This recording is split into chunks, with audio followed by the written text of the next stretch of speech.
it's the Duke's son. No, that's Satan's son. Hang him from the gibbet! Die, heretic. Kill him!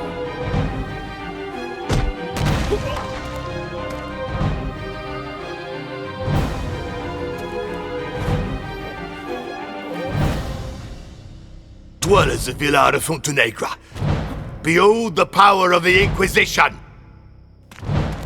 No son of Satan will ever escape the wrath of God, not even he who hides in noble garments.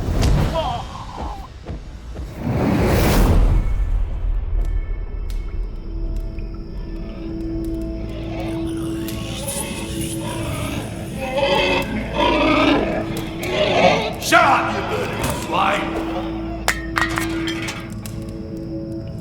I'll give you good reason to squeal when I start torturing you.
My name is Miguel de Castro, son of the Duke of Fuentenegra.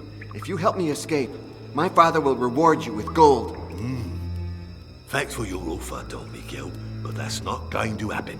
The Inquisition accuses you of being a son of Satan because of your ability to understand all languages. For this reason, your father has been forced to disown you.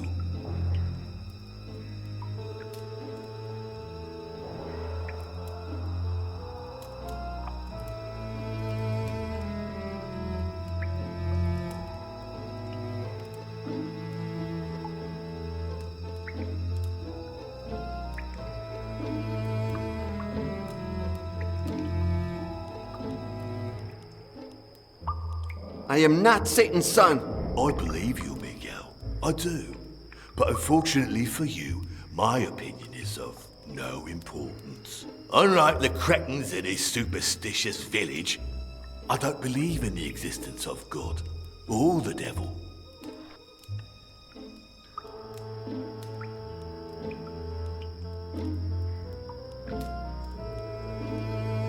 You said Vilar de Fuentenegra is a superstitious village. As soon as the word spread that you can understand every language, your neighbors denounced you to the Inquisition. Why is there a hog in my cell? Like you, it awaits its turn to be tortured and judged. If only it would wait in silence. So then, you're going to torture a hog? I will admit, it's not as satisfying as torturing a human being, but we all must do things we don't really like. As soon as I finish with you, I'll start on it. Are you crazy? How can the Inquisition judge an animal? This isn't the first time. Months ago, a bunch of termites were judged. They had eaten an altarpiece. The French Inquisition, on its side, got a hog to confess a crime after torturing it for days. That really is crazy. Oh, the Inquisition is a magnificent craze. In any case, once you get to know my methods, you will be sure I can coax a confession out of the most silent of stones. What's my disgusting cell companion accused of? With sacrilege. The monk who took care of it cut himself with a farming tool. The pig smelled the blood, went wild, and ate him. That's murder, not sacrilege. Ah, were it only a murder, it wouldn't be judged by the Inquisition, but by your former father. The monk had just received communion, you see. According to the church, he had Christ's body inside him. So the hog received communion by eating the monk. And as we all know, taking communion without being baptized is a sacrilege. One common of demons. It's total foolishness, but ours is a foolish world. But if the noise that the hog makes annoys you, how will you be able to torture it? It's true that the crying of a baby would disturb my dreams, but the cries of a baby being torn apart by my own hands would embellish them. Are you going to torture me? Yes, I am. They'll ask questions you have no answer for. Like all prisoners, you'll hang on to a vain hope of survival. It'll take you hours to confess. With a little bit of luck, I'll get to use all my instruments on you. How does the boot work? You turn the handle to separate the two boards as much as possible. Then you put the prisoner's ankle between them. That sarcophagus beside the door is an Iron Maiden, right? Yes. You put the prisoner inside and close the door very slowly. Oh, the agony is long and extremely painful. There was oil inside the cauldron in my cell, wasn't there? The usual procedure is to boil the oil and then pour it over the prisoner. I prefer to combine it with metal funnels to fill his orifices. Who was in my cell before me? A simpleton who satisfied his onanist impulses during Vigil Mass. The idiot couldn't understand what he was accused of. He didn't have a clue what to confess. Shame, really. You drink all the time. Why aren't you drunk by now? He who has soldiered long enough becomes immune to alcohol. And crab lice, for that matter, Don Miguel. There are things a man does to forget what he did today and face what he'll do tomorrow.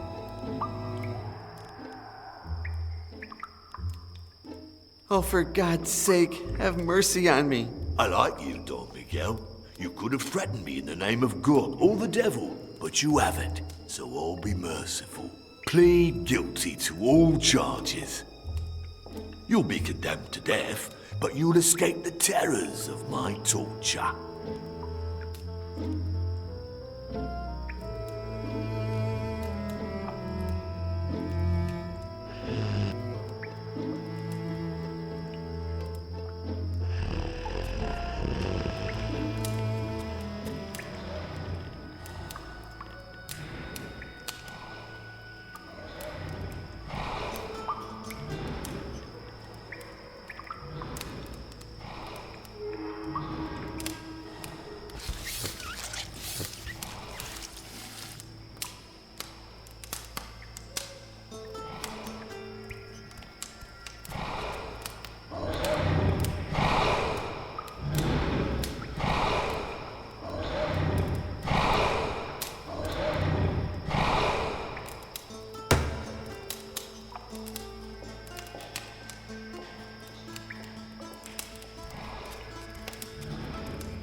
Help!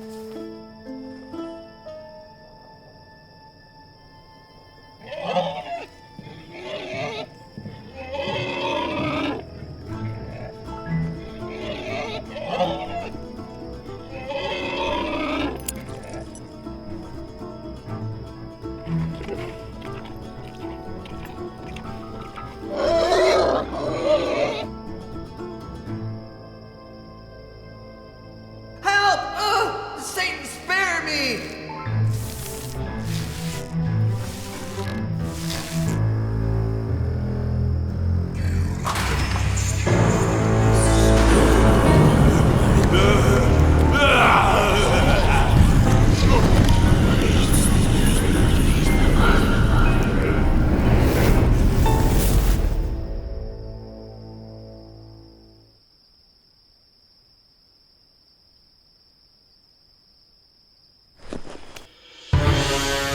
Don't be afraid, Timecode. As Satan's son, you'd better get used to all kinds of creatures, even my good Ursus.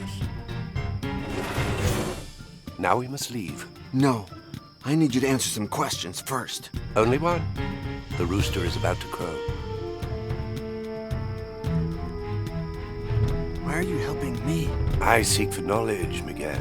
Your gift for languages is the key I need. You're satisfied? No, not yet. How did the cook's son die? The poor boy died from the cold, I think. Ursus and I found him on our way to rescue you. A happy coincidence. Come here, I beg you. I haven't saved your life. I've granted you a new one, and I beg you, make good use of it. I'm sorry. I think I owe you an apology, don't I? Your only duty is to mount that horse right now, or all three of us will perish.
My name is John Yesterday. Yours too. Look at your left hand. If you have a scar like this one, then you've lost your memory, so let me bring you up to date. You are more than 500 years old. In 1501, the priest Gines de Orduña made you go through an alchemic transmutation, which makes you come back to life again each time you die. But when you resurrect, your body returns to the age and state that it was in when you first died. But you lose your memory. Thus, the email and this video. 3 years ago, your girlfriend Pauline was transmuted too. When she dies, she comes back to life just like you, but with an advantage. She doesn't lose her memory. Look for her. Start here. In the meantime, if you want to know more about your past, visit this page.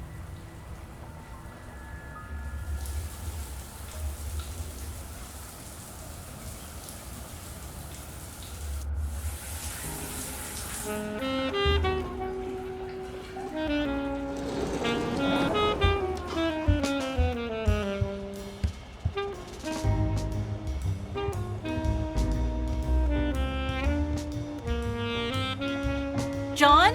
Yes. Are you awake? No.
Again?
Happy birthday, boss! Boris, today's not my birthday. Come down quick! I'm double parked. Come on! I gotta tell you something. You're never going to believe it.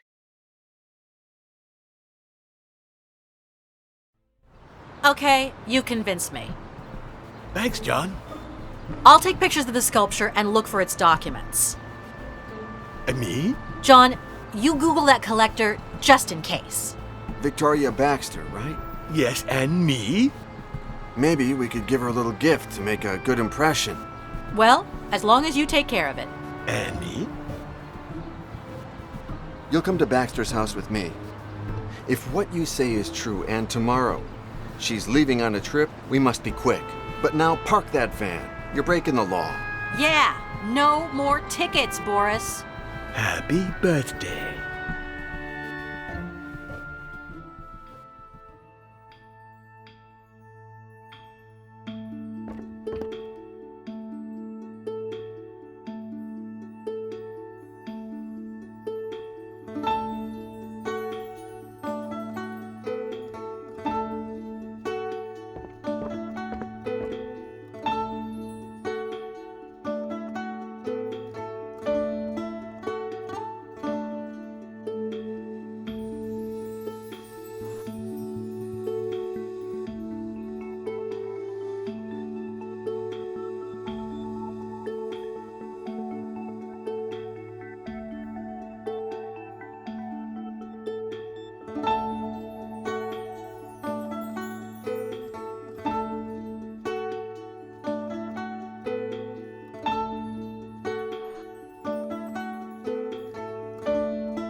Hey, Boris. Say, Choke. You haven't parked the van yet? Nope. I'm gonna finish up with something first, and I'll get to that in a jiffy. What something? Surfing Facebook. It's important. Did they send you the results from your last checkup? Nope. Did I tell you he hit my knee with a little rubber hammer? It was crazy. My leg went boing, and I laughed my ass off. Now I do it all the time. Boing, boing. You try it. About this TV show. You know, the one where you saw Victoria Baxter? Which TV show was it that Baxter was on today? One with famous people nobody knows. They're having breakfast with journalists who don't know what they're talking about. And no one sees because they're on at a time when everyone's still snoring. Are you sure she said she was looking for a Nyo? No. They asked her what she'll do now that she lives in Paris. She said she'd make a sweep of the antique shops in the city in search of Japanese art, which I have a soft spot for, especially for the carvings. Did she happen to mention anything about her love for tobacco? Nope. Wait, yes. When they asked her how she liked her breakfast, she said, "It's even better than the French standards. Happy birthday. Only a good pipe could improve it." Why were they interviewing her in the first place? Because they didn't have anyone else, I guess. But they said she is one of the most important collectors in Europe and wants to start her own little Japanese museum in Paris. How much do you think we can ask Baxter for the sculpture?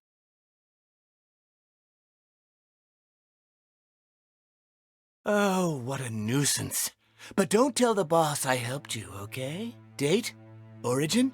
Author? It was made by Unkei, the most highly valued sculptor from the Kei school in Japan at the end of the 12th century. Conservation state? It was in very bad shape, but Pauline's father, he did an amazing restoration. Around 600,000 euros.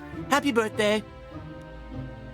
There's something I need to ask you about our previous life in New York. Oh, Choke. Really? Again? I know we've talked about it a lot of times, Boris, but I'm certain somewhere in my past there's a key to who I am and why I'm like this. Oh, okay.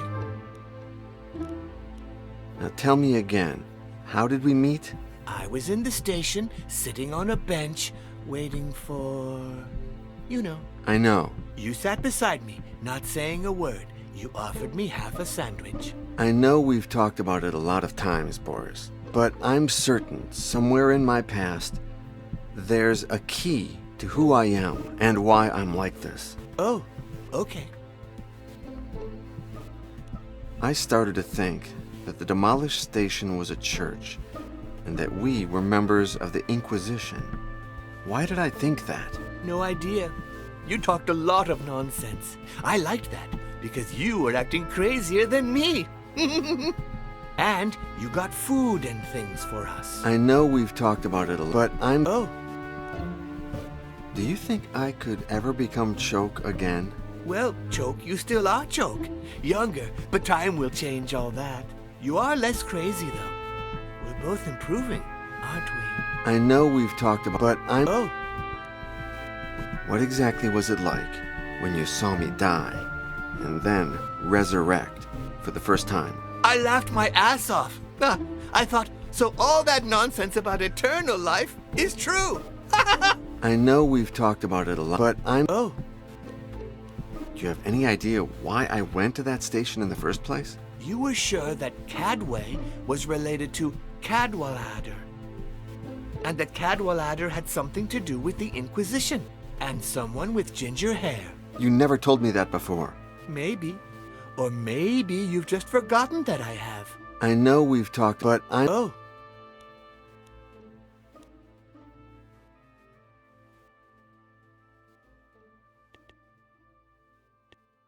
I thought I asked you to buy ink for the printer, and I did. but there's no ink in the printer. But you asked me to buy it, that's all. Logical.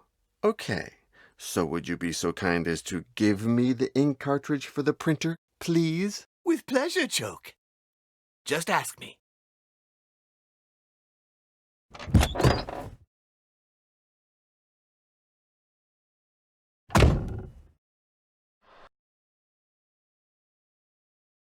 Happy birthday!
Hey, I know what to gift Baxter. Are you sure we need to bribe people? It's not bribing. It's called diplomacy. Anyway, Baxter is a pipe aficionado, and it's time that we get rid of the billiard pipe. John, that costs money. We can't afford stupid gifts. It's not a stupid gift. It's a clever investment. Okay, John, you win. There's only one detail missing. Could you paint Baxter's B on the pipe? Okay, give me a sample of that bee and I'll take care of it. There you go. The pipe and the letter sample.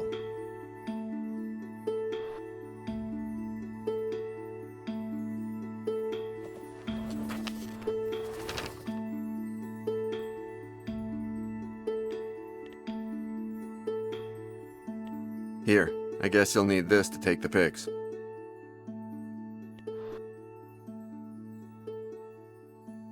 Oops, thanks. Where was it? In the laptop slot. You left it there, I guess. Oh, sure. I emptied it yesterday. Old pics. The ones we took from that Tibetan mortar.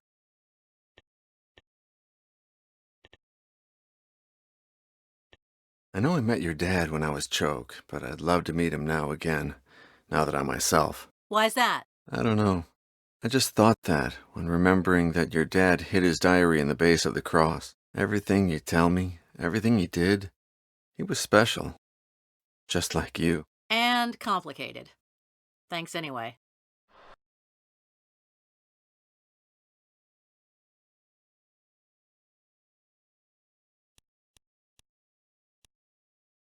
How can you work with that music? It gives me energy. The opposite of those prehistoric lullabies that you like. Wait, if I tell you that it's a mysterious redhead playing this track, will you like it better? So funny. An email arrived from the Antiques Association of Paris for the annual party thing. I don't think we can go. Too much work. It's just one night. I mean, it's not like we get invited to a lot of costume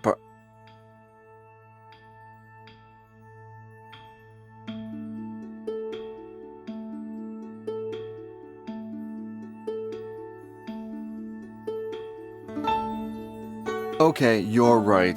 Way too much work.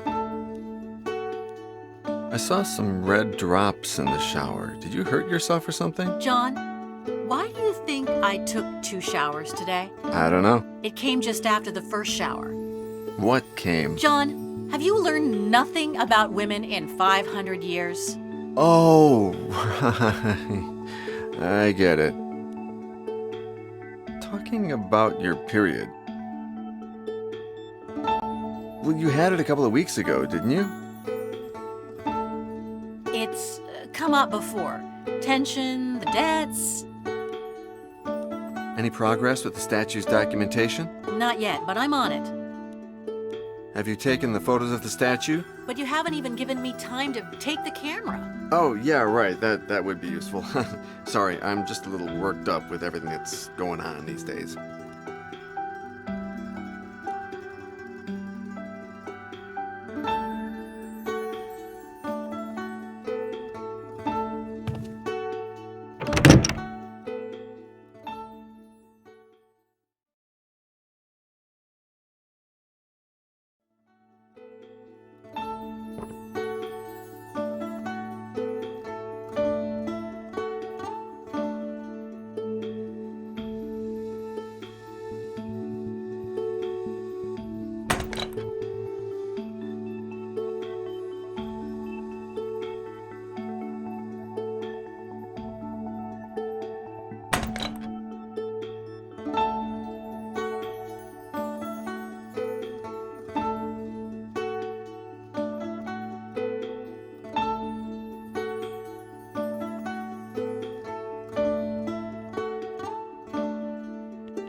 I can't find the nylon hammer. I have it. Why? None of your business. You want it? Give it to me. Sure, boss.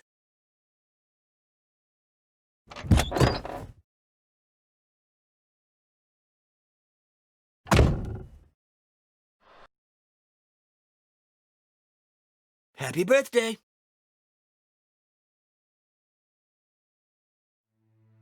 John told you to park the van.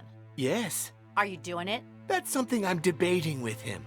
You'll pay the fine next time, okay? Seems fair, boss. Did you take the van to the repair shop? You told me to go today, but the Baxter thing is more important, isn't it? Yes, but I'll take that as a thanks, Boris. Happy birthday. are you sure you got it right? You sure she's interested in the Neo sculpture? She said she had a soft spot for Japanese carvings, and as far as I know, ours is a marvel, isn't it? Ours? Yours. I want you to stop calling John Choke. Okay. But his name is Choke. Choke. Choke. Choke, choke, choke, choke, choke, choke, choke. Stop it, Boris. Okay.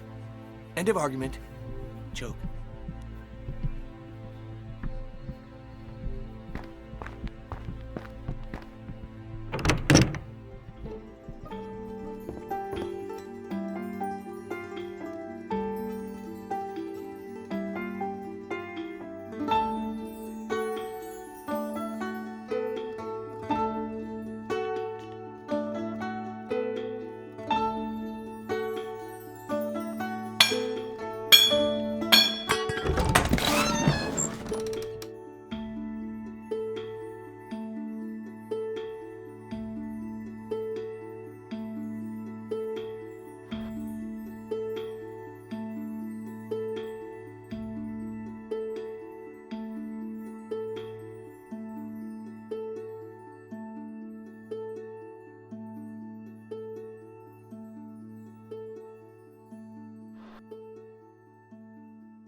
The key is to never forget the happiest years of your life. In my case, 72, 77, and 82. The year I became the owner of Le Tout Petit.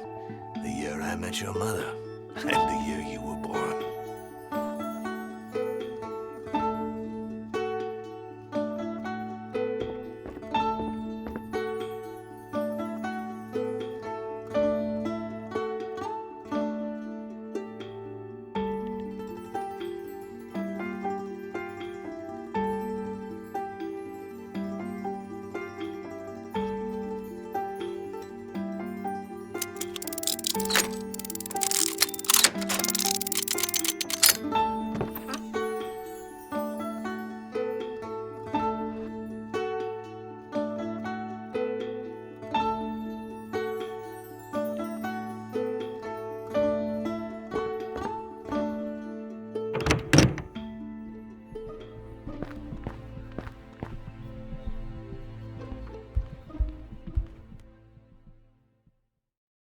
John!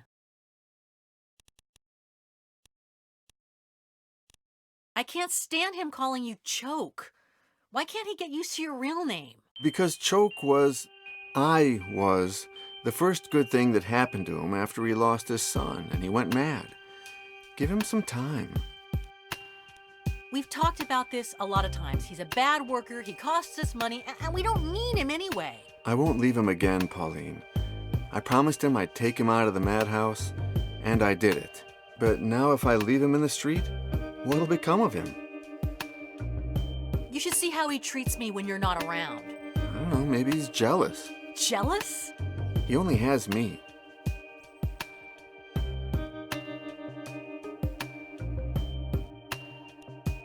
He says, happy birthday, more and more. He's getting worse. I wouldn't say that. I find him more centered. I mean, it's been months since he phoned the police to ask them about his son. Yeah, now he just looks for him on Facebook.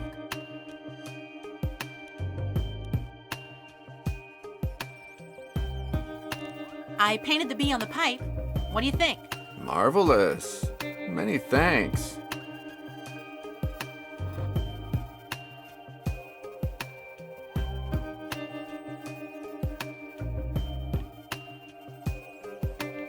There. I finally found the sculpture documents. Cool.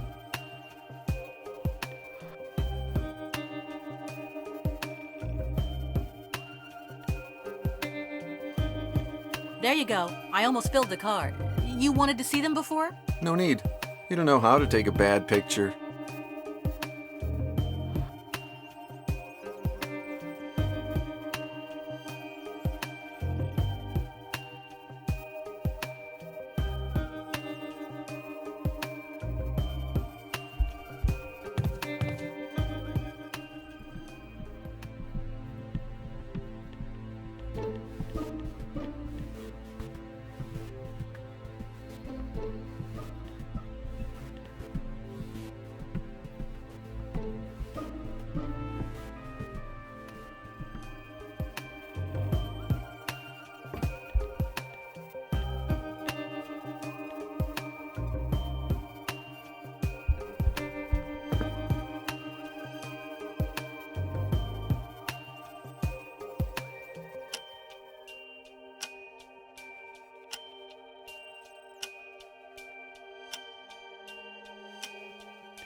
When you die, you resurrect, but your body comes back to the shape it was in when you died for the very first time, and without any of your memories. So, although you had that scar erased with laser surgery, it's going to appear again if you die. Your best girl. Thanks to her, you've got a very worthwhile present. If the scar on your hand comes back, go to her and do whatever she tells you to do. You work at the antique shop that Pauline inherited from her father. Years ago, when you were known as Choke, you went crazy and lost your mind. and ended up living in a derelict metro station in New York, where the psycho found you.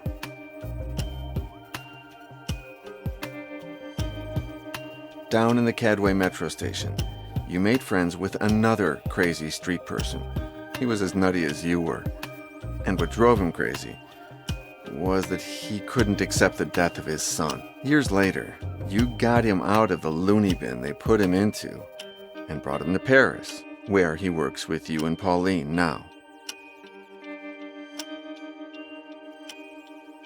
3 years ago, a totally crazy millionaire found you at Cadway, and he discovered that you were an immortal, and so he used you to become one himself.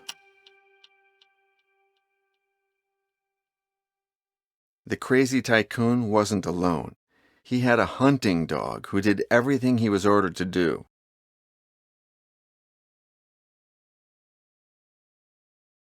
White killed you, and when you resurrected with no memory, he lied to you. He gave you a false life, a false past, a false career, even a false mother.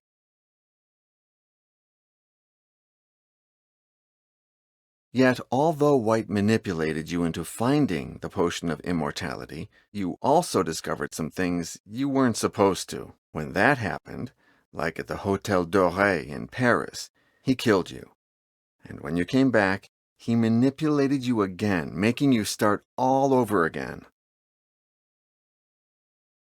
The last time that psycho killed you, he made you swallow mercury. That was a little mistake, because from then on, you started to remember small pieces from your past, which helped you to finish with him. Your findings led you to the ruins of the Church of St. Fergus in Scotland, where you remembered how you were made an immortal, and where you threw the psycho into a well.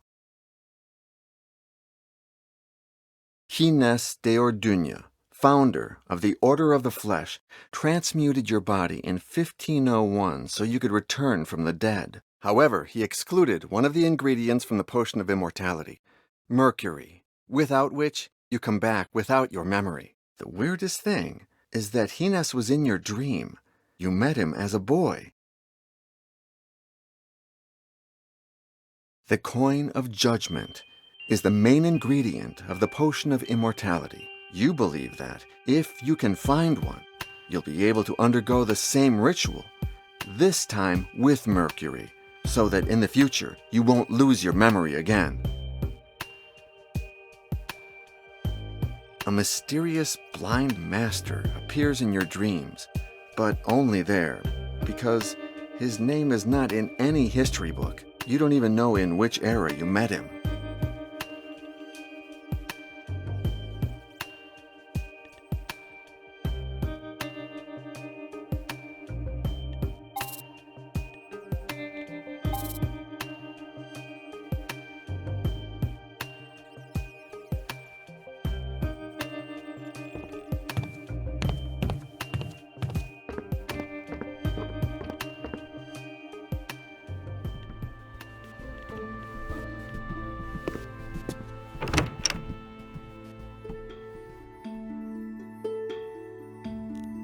By the way, my website works again. Who do you think restarted the server, smartass?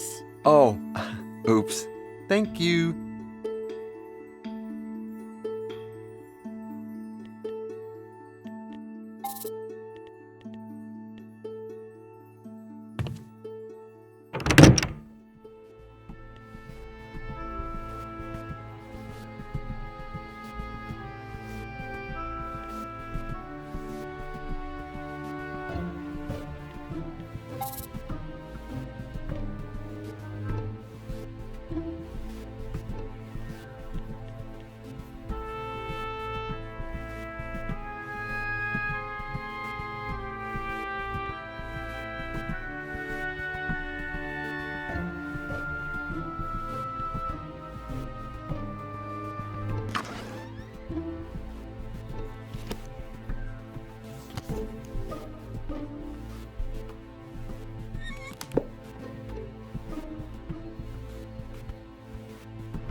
John! I'm sorry about my negativity about all this. Sometimes I'm just so suspicious. Hey, don't worry about it. It's okay.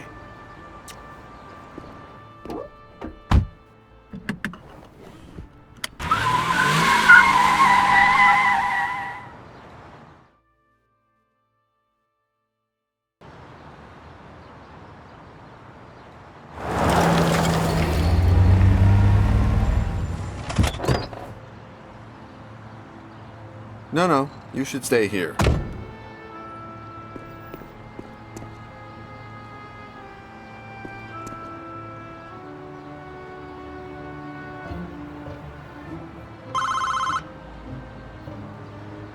Baxter Mansion. How can I help you? Hi, I'm from Le Tout Petit's Antique, and I... Welcome, Mr. Letou. Do you have an appointment? No, but actually... I'm very sorry, Mr. Letou. Miss Baxter is extremely busy. Wait, can you tell her that I have a 17th century Neo carving? I can? I shouldn't. Please? Okay. Ring back in a minute, will you?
Baxter Mansion.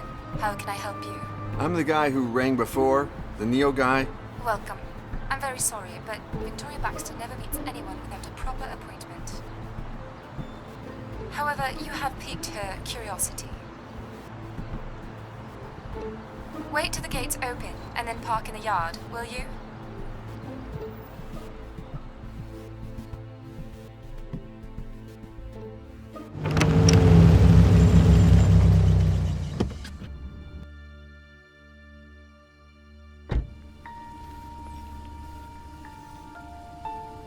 There. Are you sure it's him? Yes. Sure. At last.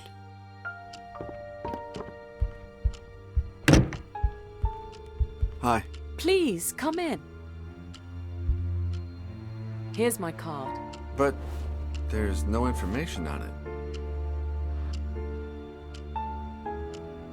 Don't worry, it's not activated yet, Mr. John Yesterday. An appropriate name for an antique dealer, isn't it? But I'm a historian too. Even better then! What do you specialize in? Satanism and sectarianism in the Middle Ages. No way! I just received the first copy of a book about a satanic sect in the Middle Ages. I can't show it to you yet, but it will make people talk. The writer is an American who, by the way, you're an American, aren't you? Yes, but I feel more like a Parisian every day. I can't say the same. It's not the first time I've moved here, but I always return to London. You are absolutely right. However, I always ask myself... Sorry, Mr. Yesterday. We're not here to answer your questions, but mine. Why on earth am I wasting my time with you? Shit!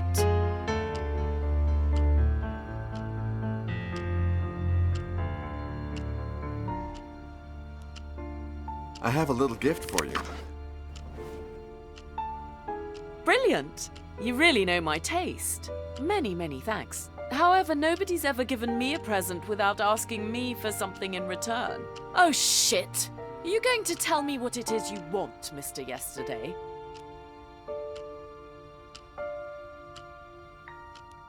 I came here on business, of course, but I was only trying to be polite. You're right. I'm so sorry. My move has been a nightmare. Maybe you've heard I have a Neo by Unke. It's perfect and... Why can't I see it? Oh, sorry. Here are some photos of the sculpture and its authenticity documents. You think of everything. I like you. Please make yourself at home while I examine all this. You'll see the room is full of valuable pieces. Feel free to touch. You are, after all, a colleague.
I just received the first copy of a book about a satanic sect in the Middle Ages.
You may remove your blindfolds, dearest disciples. Behold, Santa Brigida's greatest treasure. Where are we, Brother Hinas? Oh, that's none of your business, Brother Iago. It's written in an unknown language, one so rare it could even date back to the days of the Tower of Babel. No one has ever deciphered it, or managed to copy a single character from its alphabet. Come on, who are you speaking of? Blind men and morons? Do you dare to give it a try, Brother Giuseppe? Hey, Why does he get to go first? That's not fair. Let's see. I don't understand a thing. These symbols. I can't stop. I'm trapped by them. Oh no! My God, what's happening to me? Why? Iago! Iago! Help me! Giuseppe! Do not touch him. There's nothing you can do for him now. No. Put your blindfolds back on. No. I'll take you to your cells. Never speak to anyone about what happened on this night. And remember, you have seen nothing. Nothing.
Say, Toribio?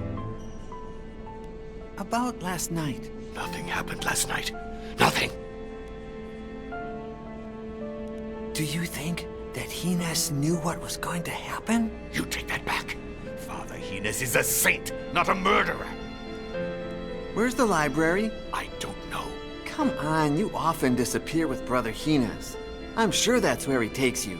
Of course. I'm the best copyist in the Abbey. And who else would he trust to copy the secret books? And? He always blindfolds me, just like last night. It's better that way. You won't have to resist the temptation of reading heretic texts. When Giuseppe started to bleed, you did nothing to help him. It was the devil's doing. That was Satan's blood. It could have contaminated me. I helped him. Then get away from me. Later, upon returning to my cell, I thought I heard whipping in yours. That's not true. Do you remember that the abbot prohibited self-flagellation? Do you? Why? Why can't a pious man pay for his evil deeds? What evil deed did you perform last night? I thought nothing had happened. Go with God.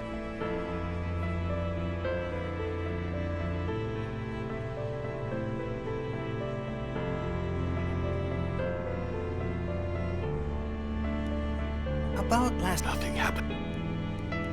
What do you think happened exactly? Didn't I tell you already? It was the devil's doing. He has possessed that book. I thought the devil specialized in possessing people. Are you really that naive? He can possess the very air you breathe.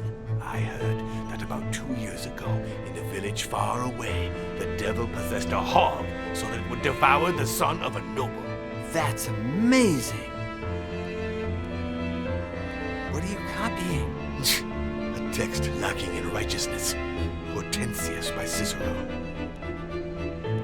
If the book is everything you say it is, why are you copying it? Because that cursed Father Ezekiel is contaminating the soul of our dear abbot. He manipulates it with his science and his art to lead him off the righteous path. I wouldn't rule out the use of magic either. But was it not the very same book that led St. Augustine of Hippo to embrace faith? What's that? Oh, yes, but God can write straight on crooked lines. That does not prove that the book is not impure. Furthermore, St. Augustine was a sinner before he was a saint. Grant me chastity and continence, but not yet. Pervert.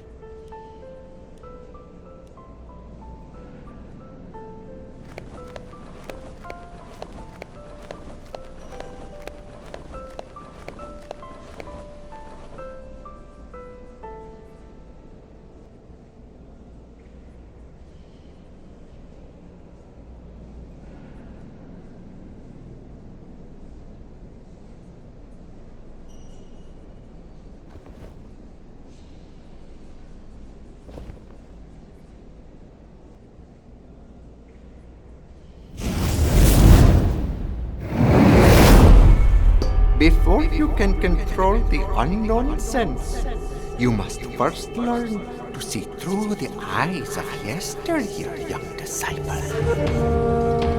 Your mind stores every single detail of everything you've seen. Close your eyes and say goodbye to today. Focus, breathe, then open them anew. And yesterday is here again.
You disgust me. You're a clueless, tattletale, brown nose who doesn't understand what he copies. And it's not just the books. It's the rule of St. Francis and all of that meaningless nonsense you observants constantly repeat. I'd rather be a brown-nose than end up covered in shit, Brother Iago. And that's exactly how you will end up. I feel like neither Giuseppe nor I have been just with you. For that, I apologize. I knew you would come to your senses as soon as that Italian devil lost his grip on you. Dead dogs don't bite. I respect you, in spite of it all. It's not easy to observe the rule of St. Francis these days. And why don't you observe it as well? Science, logic, and history bid me otherwise.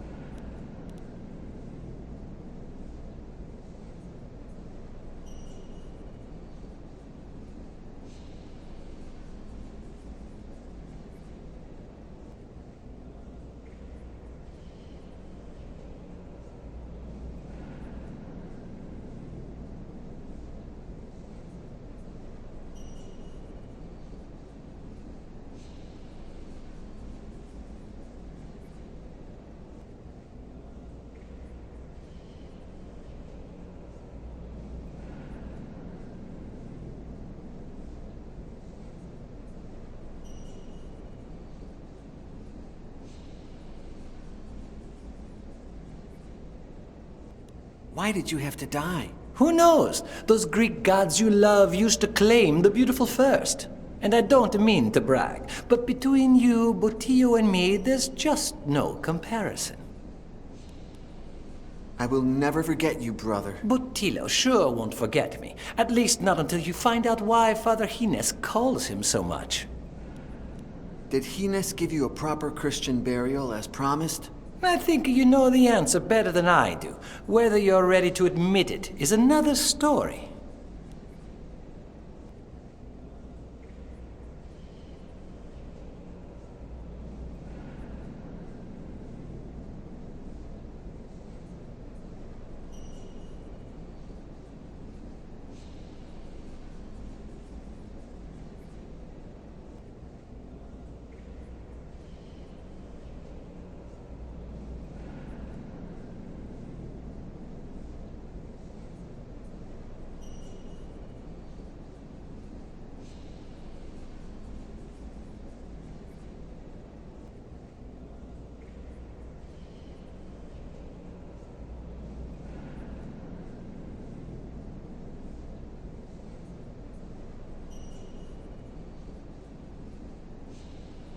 When the Inquisition captured me, you found the dead body of my friend Alonso, whose recently deceased corpse could pass as my own. Isn't that too much of a coincidence? I believe you have reached your own conclusion.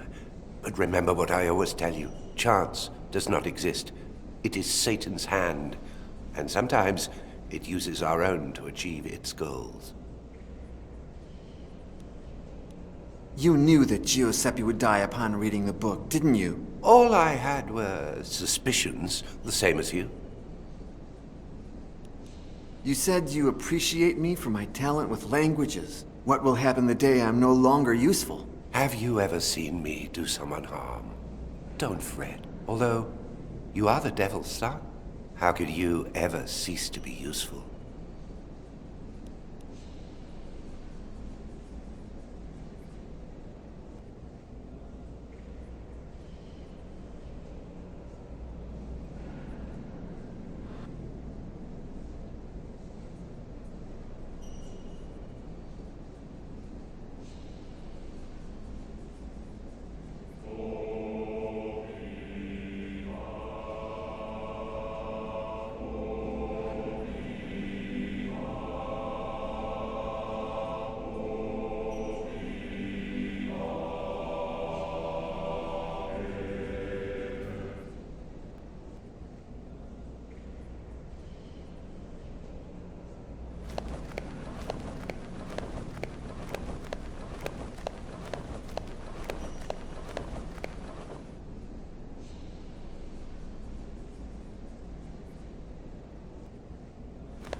Nah, the other day, when Brother Botillo was sleeping and Gines was not in his study, I snuck in through this window. It's a bit risky and not an easy feat, but Oh, the pleasure that comes from knowing that I could steal something from our superior, if I so desired.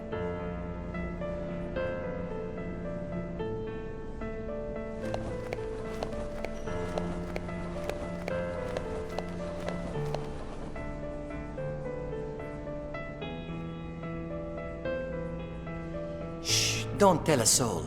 We'll have a good laugh tomorrow. I'm going to make Brother Botillo lose some weight.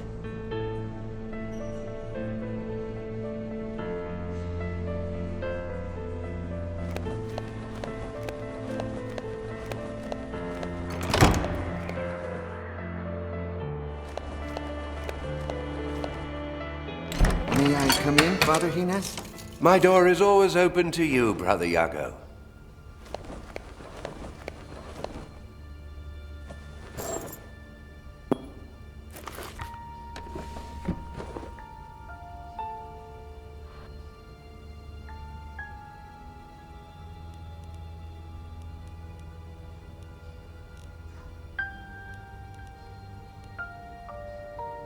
What if I had read the book?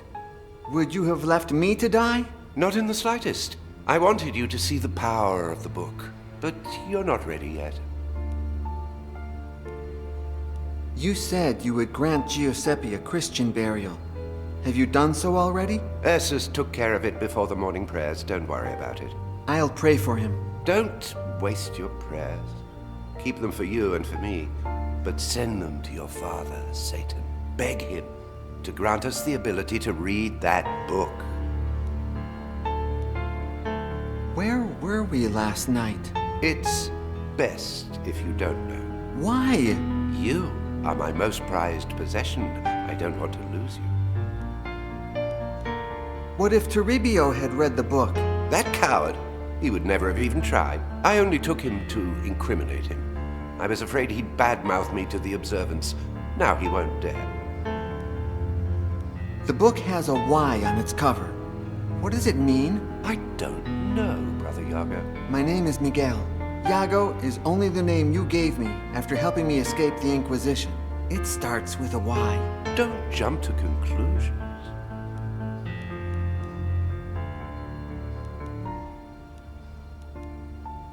Do you know anything about my father? Yes. He rebelled against God and turned into Satan. He stayed in the shadows for centuries, but one day he will rise. I'm talking about my human father, the Duke of Fuentenegra. You don't have a human father.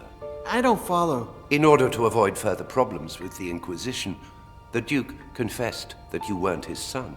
Years before, an old man who claimed to be a messenger of the King of Naples spent a night at your father's estate. The next morning, he had disappeared, leaving behind all of his belongings. His clothes were lying on the bed, covered in blood. And among the clothes and blood, they found a happy and healthy baby. You. The Duke, who hadn't managed to conceive an heir or bastard, kept quiet and gave you his family name. And no one ever heard from that old man again. It was all the devil's doing, no doubt. An act of your true father. You have denied it countless times, but what if the Inquisition is still looking for me? The plan worked perfectly, Iago. My name is Miguel. Your name is whatever I say it is. Miguel de Fuentenegra was devoured by a diabolical pig in that dungeon 3 years ago. That's what the Inquisition believes, and I can't think of a better story. Sometimes I dream of returning to Fuentenegra, and... Don't be a fool. What if someone recognized you? As I've said before, I didn't give you a new life for you to throw it away in vain. Your place is here, at least until we decipher that book. When you saved me, you were already master copyist of Santa Brigida. And Fuentenegra is more than 20 days away. How did you find out about me? One of my most grateful pupils is now a scribe of the Holy Office. He knows of my commitment to understanding ancient books, unknown languages, and lost knowledge. When the Inquisition set their sights on you, he contacted me. I left immediately and arrived just in time to save you.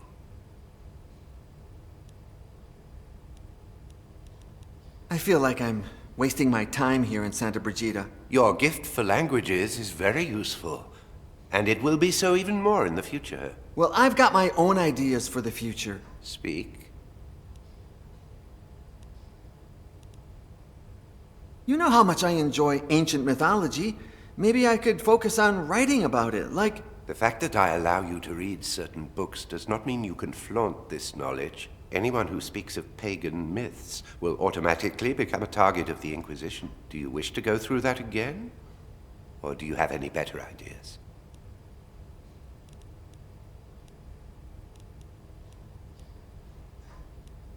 I know you're not fond of Father Diego and the other observants. How could I be? Their insistence on returning to the rule of Saint Francis is ridiculous. Their idea of poverty makes me laugh. You need money to preserve the knowledge of books, and a full stomach to think with clarity. But you pretend to like them. I must. If not, they'd rally against me in my library. They'd find out what I'm hiding sooner or later, and they wouldn't like it. Don't you think our abbot is a saint? Oh, no doubt. He has a view of the future, and would certainly embrace anything that Father Ezekiel and the like propose. But he knows that without the observance, he would lose his grip over the monastery. That's why he tries to please them. And he's not the only one. What do you think of Father Ezekiel? He stands up to the observance and understands the world through reason. So brave, and yet so naive. The only reason that governs this world is that of your father, the devil. I do prefer him over that gang of lunatics, no doubt. But I must proceed with caution and not show him too much esteem. By the way, he should be showing me how that printing press of his works sometime soon. I don't understand why you always favor Brother Toribio. You are the better pupil, no doubt. But you'll be better off if you draw little attention to yourself. On the other hand, commending Brother Toribio helps me win over those he sucks up to, the observants. What makes you so attached to Ursus? His gratitude, just as yours, bonds me to you. You saved Ursus's life as well? What had he done? Oh, I don't even remember. You've forgotten? When the Inquisition wants to execute someone, they don't need an excuse. Who cares?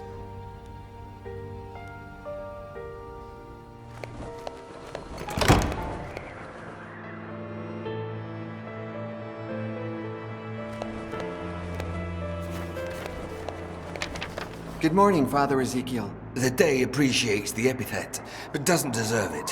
What happened? Did you know that Queen Isabella is coming tomorrow to see my printing press in action? And in just 1 hour, I must perform a trial before Brother Gines, here, in this very workshop. No. Nobody ever informs us Razophors. Well, there will be no trial. Somebody stole all my letter E types. Huh? I won't call for him. He's always so busy, he won't even remember. Maybe you just misplaced the letters. I heard about a condition called lystexia that... I never make mistakes. The letter thief, in all his clumsiness, tore his habit on one of the pins of the printing press.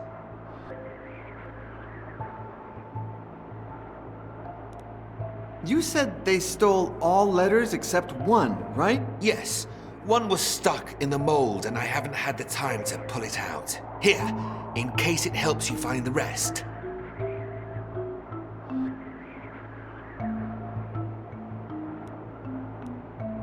Do you have any idea who the thief could be? I only know it's not me.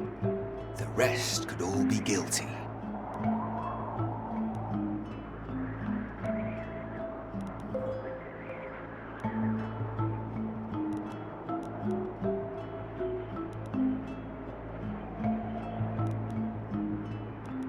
How did you get Her Majesty to visit the Abbey?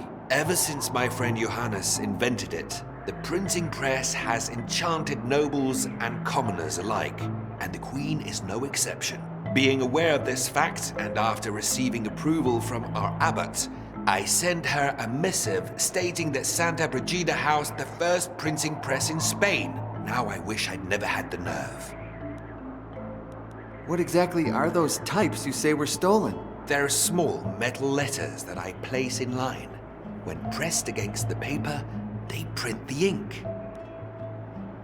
Are you sure you can't write without the letter E? How could I?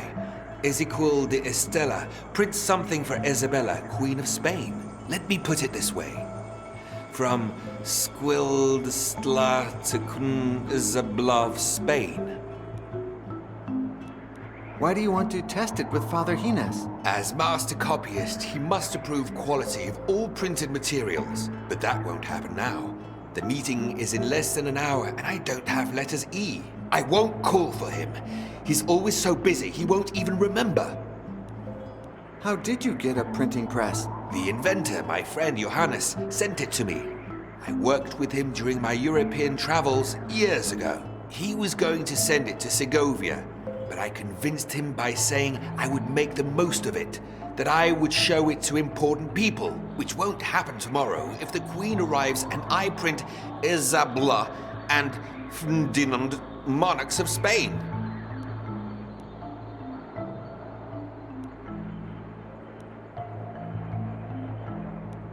You are a man of science. Isn't that somehow at odds with faith? Science is the study of divine creation. How could it be at odds with faith? What is at odds with almost everything is human understanding that never manages to grasp the meaning of our good Lord or his creation. That's what science is for, to enlighten our understanding and bring us closer to God. Is Father Hines closer to you or to the observance? It's hard to say. On the one hand, he helps me with my research. On the other, he praises useless fanatics like Toribio. But Father Hines is an intelligent man. I'm sure he knows what he's doing. Do you oppose those who practice a strict observance of the rule of St. Francis? Not at all. They are the ones who oppose common sense, which is the tool our good Lord gave man to aid in his survival. Diego, Toribio, and all of those loonies want to take us back into the Dark Ages. We're in the 15th century, for crying out loud. Do you have any idea? I only know. What if Toribio did it? Could be. That radical observant disapproves of everything I do, although he is a coward. Would he dare to do something like that?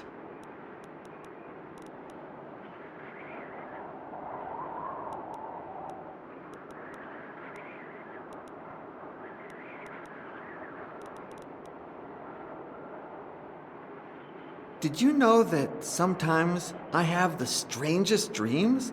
In fact, I dreamt that I was in a secret library within the monastery. Do you have any idea where that kind of library would be if it were real? No. Although if I had more information, we could deduce its hypothetical location. Who knows? Sometimes the Lord uses dreams to remind us of things we don't know we know.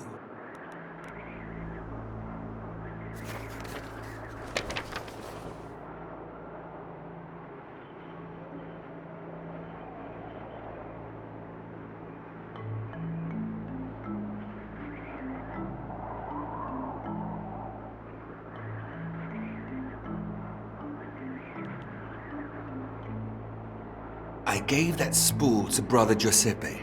A very fine, almost invisible, yet resistant thread. It must have had about 10 meters left when I gave it to him, but it seems he used it up.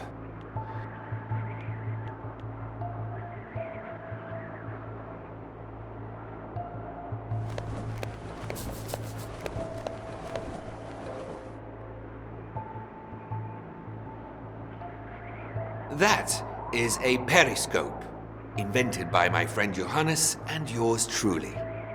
Inside, there are 2 mirrors that, placed at 45-degree angles, allow the user to see without being seen. Unfortunately, one of the mirrors broke several days ago, and I haven't had the time to replace it. Please, take it.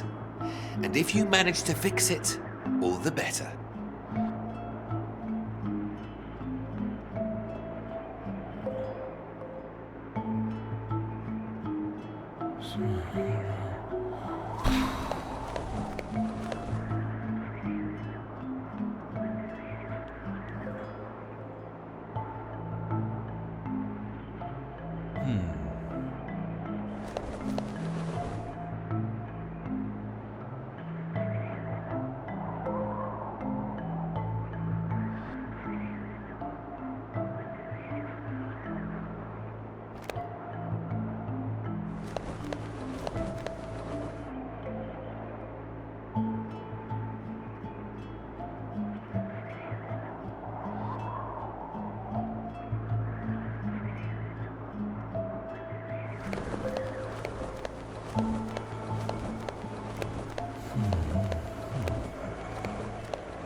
If I'm not mistaken, it must be in the east wing of the Abbey. The door has to be... That's strange. It should be where Paolo da San Leocadio's painting is.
You dropped something, Brother Toribio.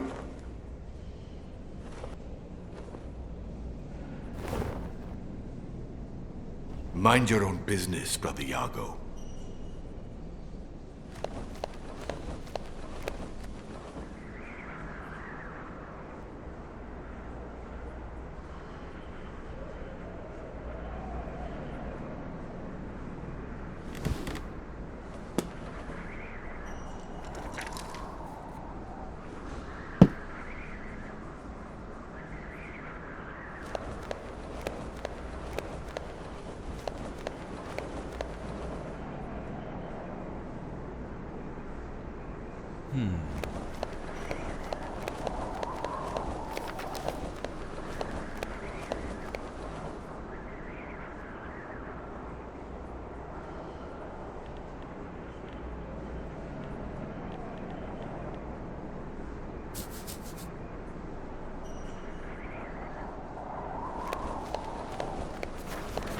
Don't you dare bring that down, Brother Iago. When I see it, I get the urge to draw. And I've got tons of more important things to do.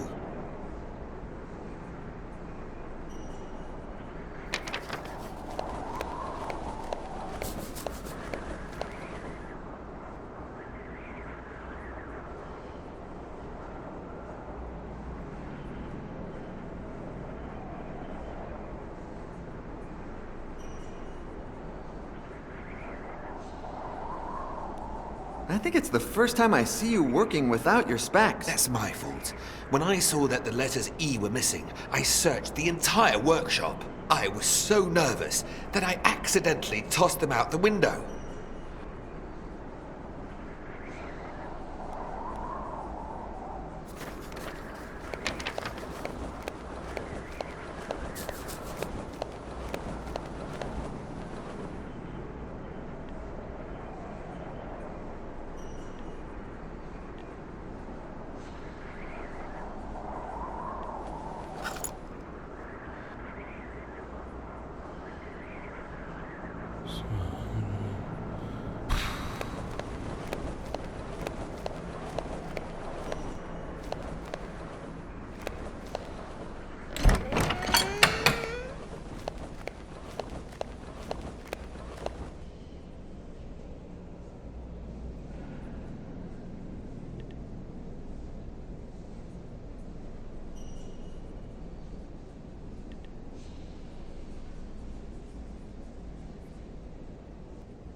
That bastard! Call Father Hines immediately, and have Botillo come as well. I won't denounce him. The look on his face will be a greater prize.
What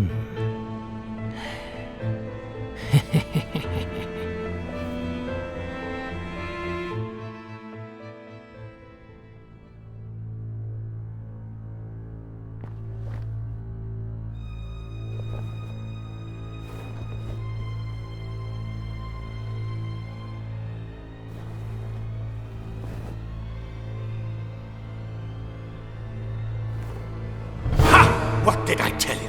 Brother Yaga, this room is forbidden. How did you find it? It was pure chance. Only you have the key. Care to explain? The boy has done the right thing, Remigio. He seeks wisdom, like we all do. Knowledge is power. Power to transcend. Power to be... Oh, God. What's happening? I can't stop reading. Oh, God. I can't see. I'm blind. Where is your justice, my lord? I'm sorry. Shut up. Your recklessness has separated us from the book. Father Remigio has called the Vatican Courier so that the book is taken to the Holy See. Before... Yes! Before they take it away, we must find it and steal it. Before you came, I read part of the book, and I understood it. It's about... You won't believe this. A transmutational ritual that turns men into something different. Immortal beings. Look, this odd coin is the key. I knew I wasn't wrong about you. Get ready. We leave at dawn. What? Follow me, son of Satan. Together, we shall defeat death.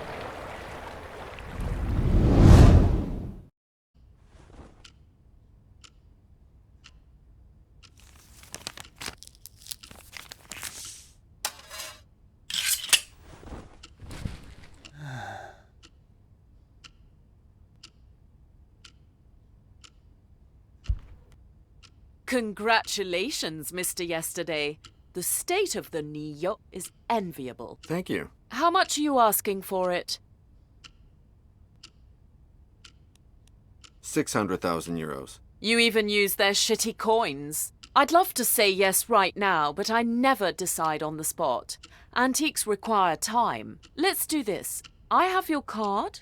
I'll call you. Tomorrow I leave on a trip, so it may take me a couple of days to get back to you. Shit! Now leave me. You've made me lose too much time already.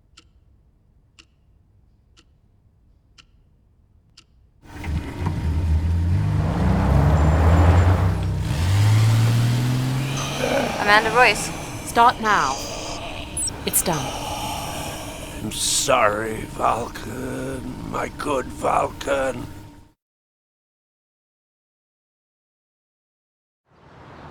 Please, Pauline, be sensible.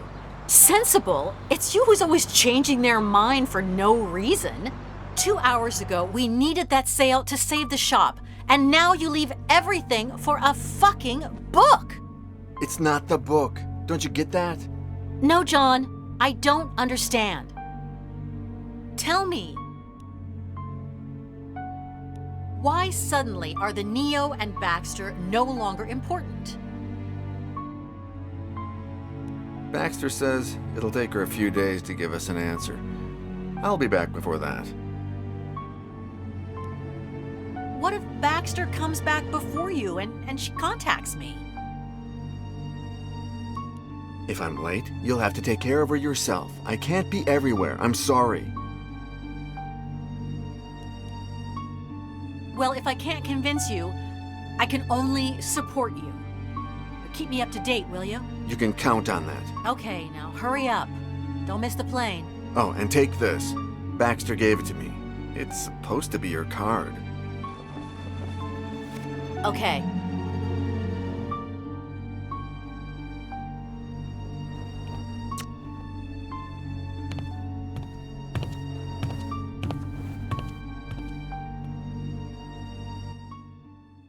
What if I offer you 200? I told you I can't. 300. It's just a tiny change of seat. I'm sorry, but 400. I'm terribly alone, and he'll be more comfortable here.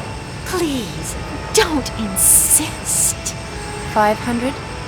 My last offer. I'll see what I can do. Thanks, honey.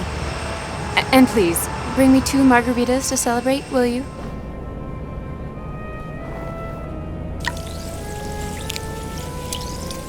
Here, sir. You can sit beside the lady. Thanks for your kindness, and sorry for the inconvenience.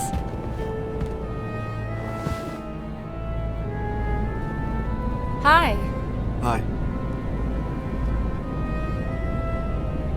My name is John Yesterday. Amanda Royce. Fancy a margarita? I hate flying, and I asked for 2 drinks to put me to sleep as quickly as possible. But since I have you as company, maybe I don't need these.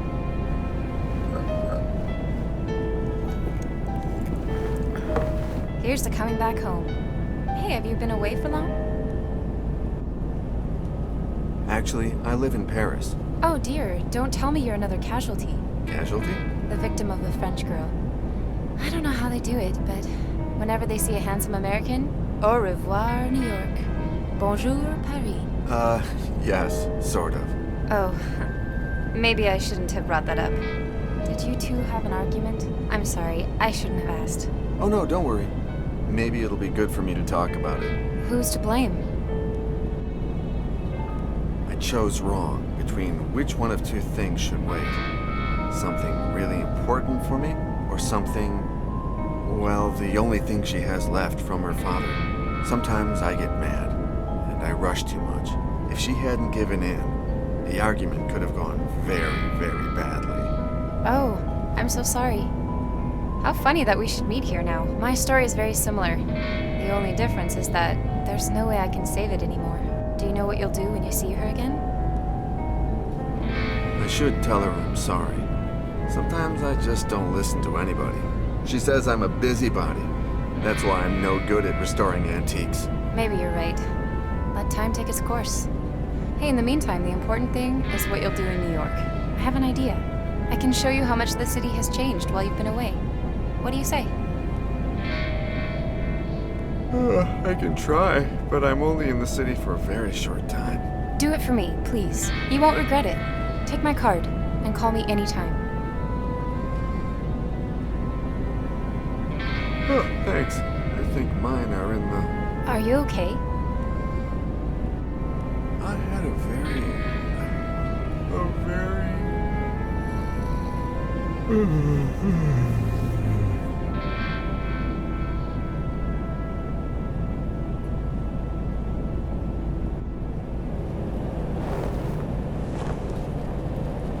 I'll give it back to you in no time, dear.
Reception.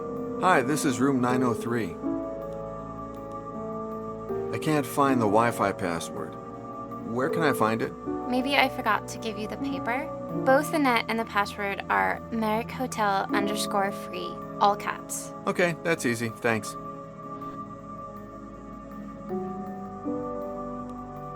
Could you please bring me up some dinner?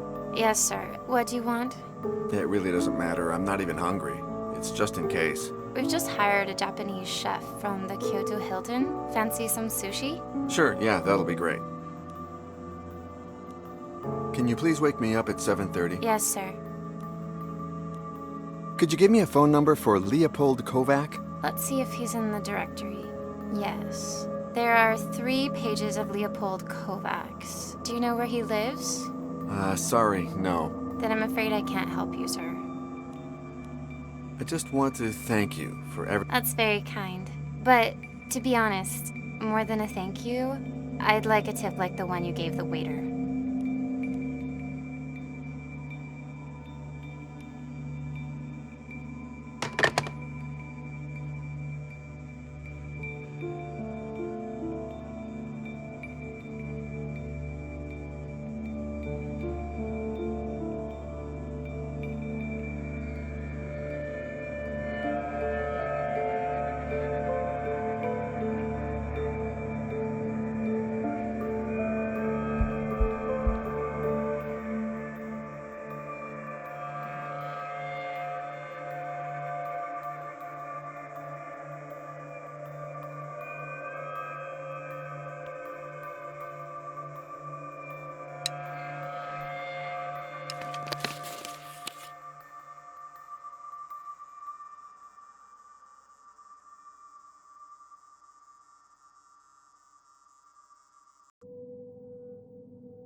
Amanda Royce. Hi, Amanda? It's me, John, from the plane. John! I was wondering if I'd see you again. What's up?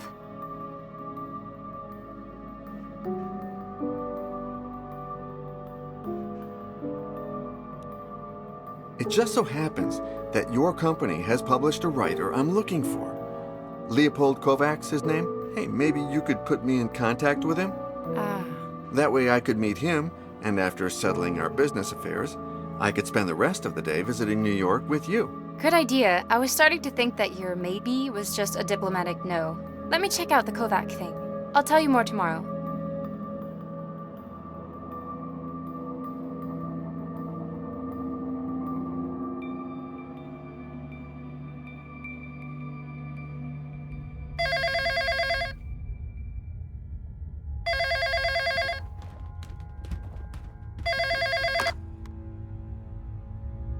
Hello? John, yesterday? They told me that you want to see me. My name is Leopold Kovac. When can you come?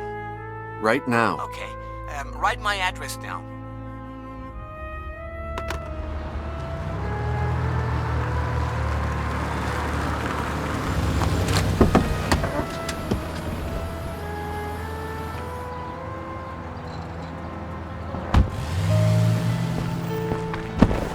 Sorry. I'll get right to the point, Mr. Kovac. No, there's no need. Take your time. I have all day for you. There's no emergency. Ask me, I'll be completely honest. We're here to help, aren't we? Why exactly did you write about the cursed book? It was a Trabex assignment. In the beginning, it was not a book. It was a private investigation for an anonymous sponsor. He paid me good money. And I said to myself, hey, Leopold, you mustn't miss this opportunity. No, you're not a kid anymore. You have an ex-wife and 3 cats to feed. And also...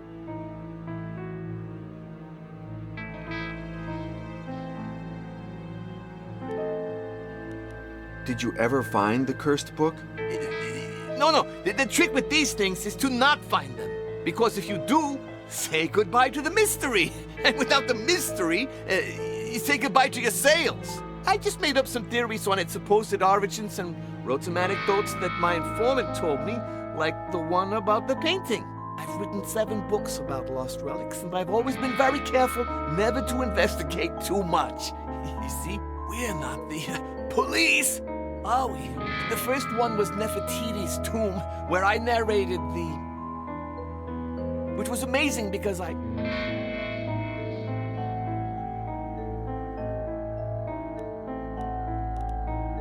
And who was that so-called informant? I only know his surname, Scarpetta. He contacted me while I was researching in the Vatican. He promised to tell me all sorts of legends about the book if I published my own book about it. I asked Trabix, and they liked the idea. Do you think you could find him? No, he always contacted me in the strangest of ways. No. Maybe he's a criminal, and he's afraid that I might call the authorities. People are so weird. The other day, this guy at the dentist's office, he looks at me, he says, You...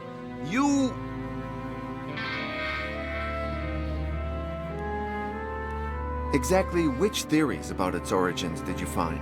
They speak of similar books in the Sumerian and Viking chronicles, and even in certain fragments excluded from the Bible. In my book, I reasoned they could all be our cursed book, but who knows? I'll be honest here, because I trust you, okay? I don't think there's a single connection, no. But one does have to sell books, of course. I did something similar in Forge of the Grail, my 3rd book. Did you read it? No. Anyway. What can you tell me about the relationship between the Order of the Flesh and the book?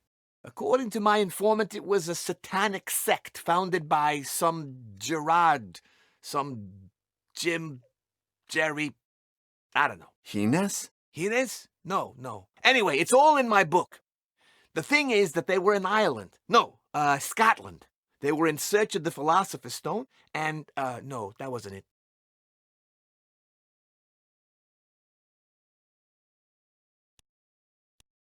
You mentioned a painting. Yes, according to my informant, somewhere in the Vatican there's a painting showing the cursed book. He even showed me a picture, the one I used for my book's cover. But the cover illustration for my 5th book, Montezuma's Lost Gold, did you read? Anyway, it's even more interesting.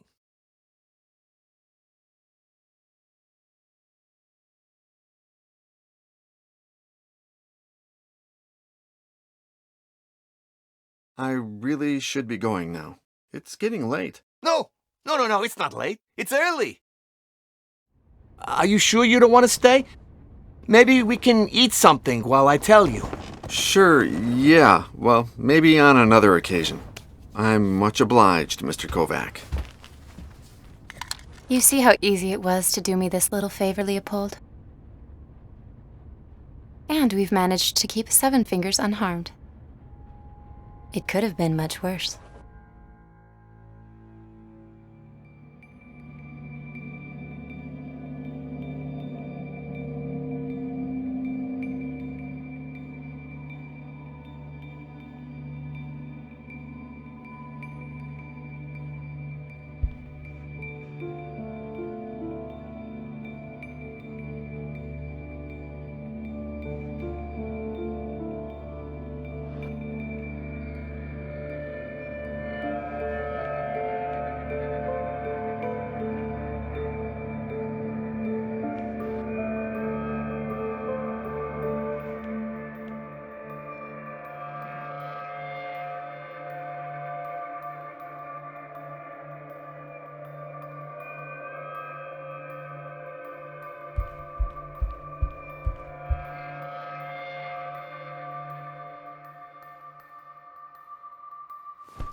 Do you have Diabolo? You mean the burrito? Burrito Diablo? Yes, I guess. Can you please have one sent to my room? Of course, sir.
My name is John Yesterday. In the meantime, if you want...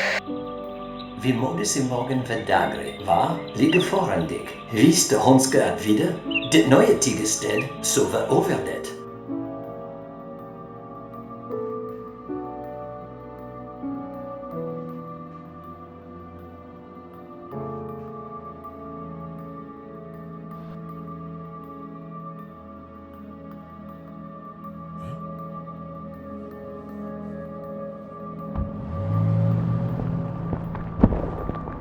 Sorry.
Good morning. You've almost convinced me you're the happy prince I'm looking for, Mr. Yesterday. Almost. There's a closed box on my hat. Do not touch it. Do not damage it. Open it, and you'll open your own past and future. Are you Scarpetta? I thought you were a man of culture. I'm Hans Christian Andersen, renowned Danish writer. Very funny. Kovacs said you had something to do with the Vatican. That's not completely true. Maybe in the past, but we'll talk about it when you open the box.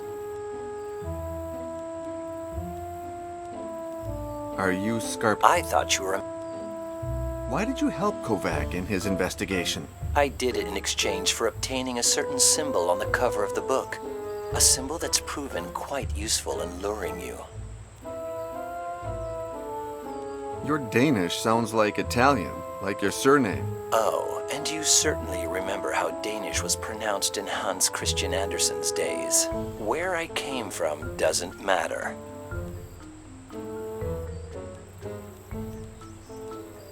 What's in the box? Something that you, if you are you, gave to the founder of my order, and that came down to me through the generations. I won't tell you anything more. I want to see the surprised look on your face. Can I open it like I want? No, you must open it as it's supposed to be opened. So I must find the key. Possibly. This is absurd. Why don't you just give me what you want to give me? Because, as I already told you, I'm not really sure that you are you. I don't even know if you are the one I'm looking for. I can't trust you. Well, what if I just take it away? I'm aiming at you from a treetop 100 meters away from here. Dying is a disgusting experience, as you may know. Aren't you going to help me? What's the point of making up a game to put someone to the test if you then tell him what he's supposed to do? I can't see a microphone or a loudspeaker, but you hear me and I hear you. They're like the Emperor's new clothes. They're there, but nobody can see them. At least, not until you open the box. But then you'll be too busy with my surprise.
Good morning. Shh. Good day. No make noise.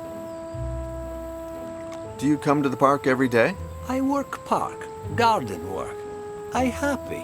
Before, I security guard. Always problems. Violence. Violence is shame. I please change.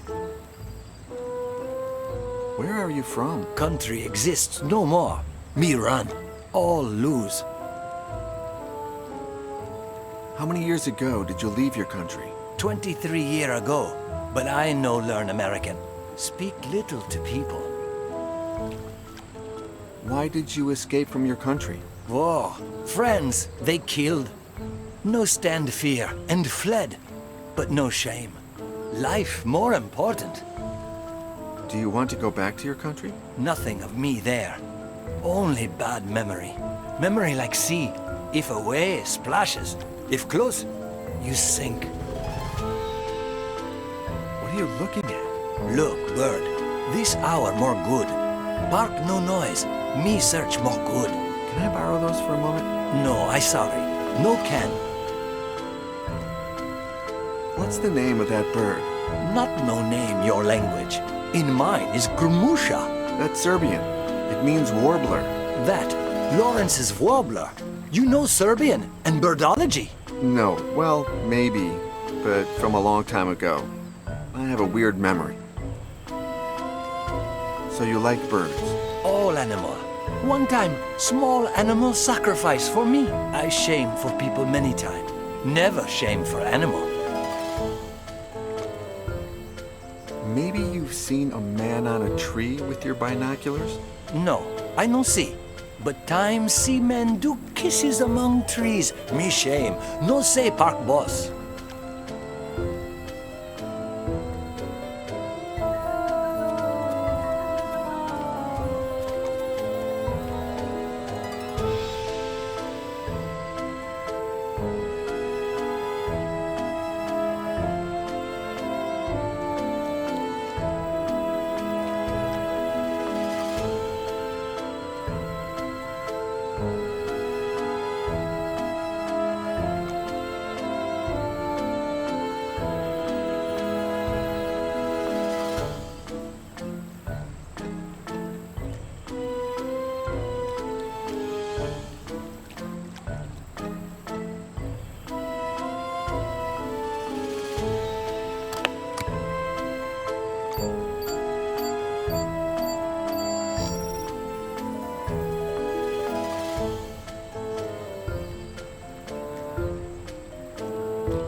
The gardening cart is yours? Park gives to park workers. Very practical.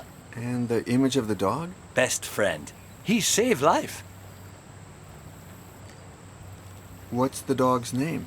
Spinel, like dog of Emir Costa Rica. Cinema director of my country. It's a spaniel, isn't it? You know dogology? Where's your dog now? Up there, dog heaven. He died day before I go to America. Oh, I'm sorry, my friend. You good man. You friend animal. I lend binoculars. But small moment, okay? No problem. I'll give them back to you in no time.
quick. Binocular give. I hear birds sing. There you go. Many thanks for the binoculars. Okay. Tell me if you want more time.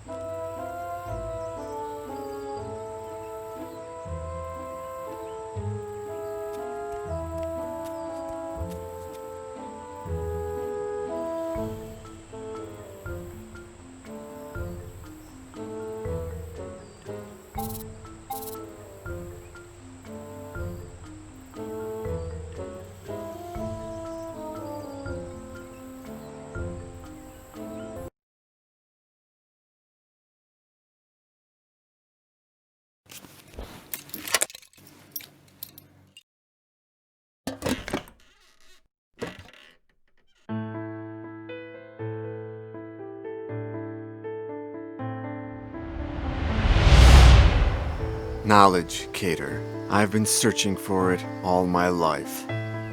Why do I speak and understand every language? Am I really the devil's son? Is that the only thing that worries you?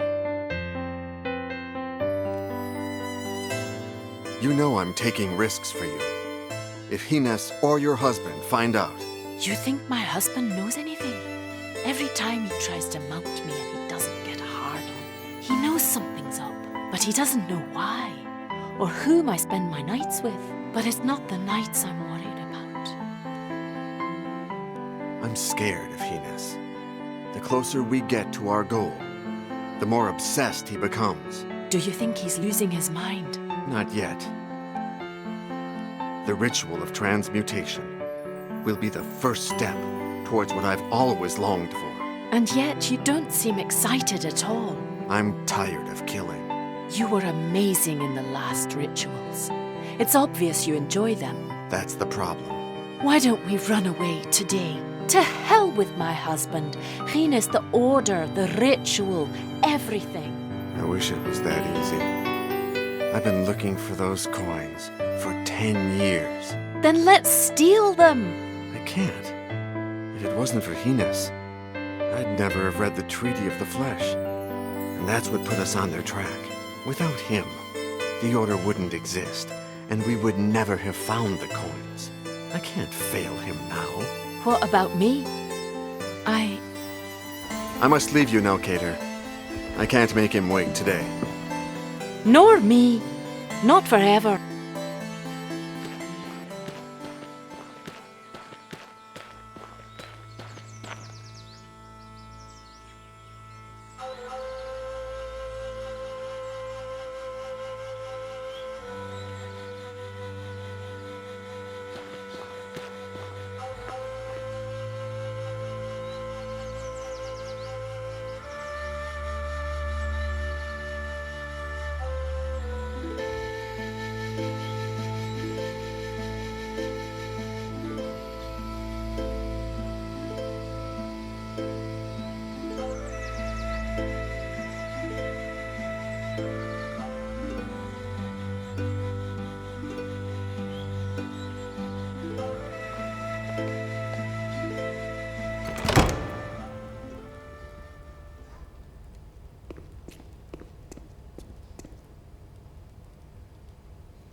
Ines! My good Vulcan. About time you showed up. Come here. Good Ursus and I have something to show you. I'm sorry. I'm late. I overslept. Don't worry. As long as you oversleep alone. As a deacon of the Holy Church, you can't afford the least scandal. And we can't always throw your whores into the well. The entrance to the basement is open. What? Open? Are you nuts, Ursus? Hurry, finish tying up the prisoner and stand guard at the chapel door. No one can come in or out but me, Vulcan, Sir Roderick, or his slutty wife. I hope Ursus hasn't beaten him too much. The last victim was in such a state that I couldn't even torture him. Oh, don't worry. But it may take you some time to wake him up. Good. Let's get to the important part. Prepare the prisoner as only you know how. Torture him, but save the best for the meeting of the Order. Try the same thing you did to the Saxon moron. The guests have come long and far. They'll be thirsty for the blood of our prisoner. The first transmuted being in history. The first immortal. What? And what about Frey Seocan? Oh, in the well. And this rascal was eavesdropping. I'll be in the workshop getting ready for the ritual. Do a good job. His cries will inspire me.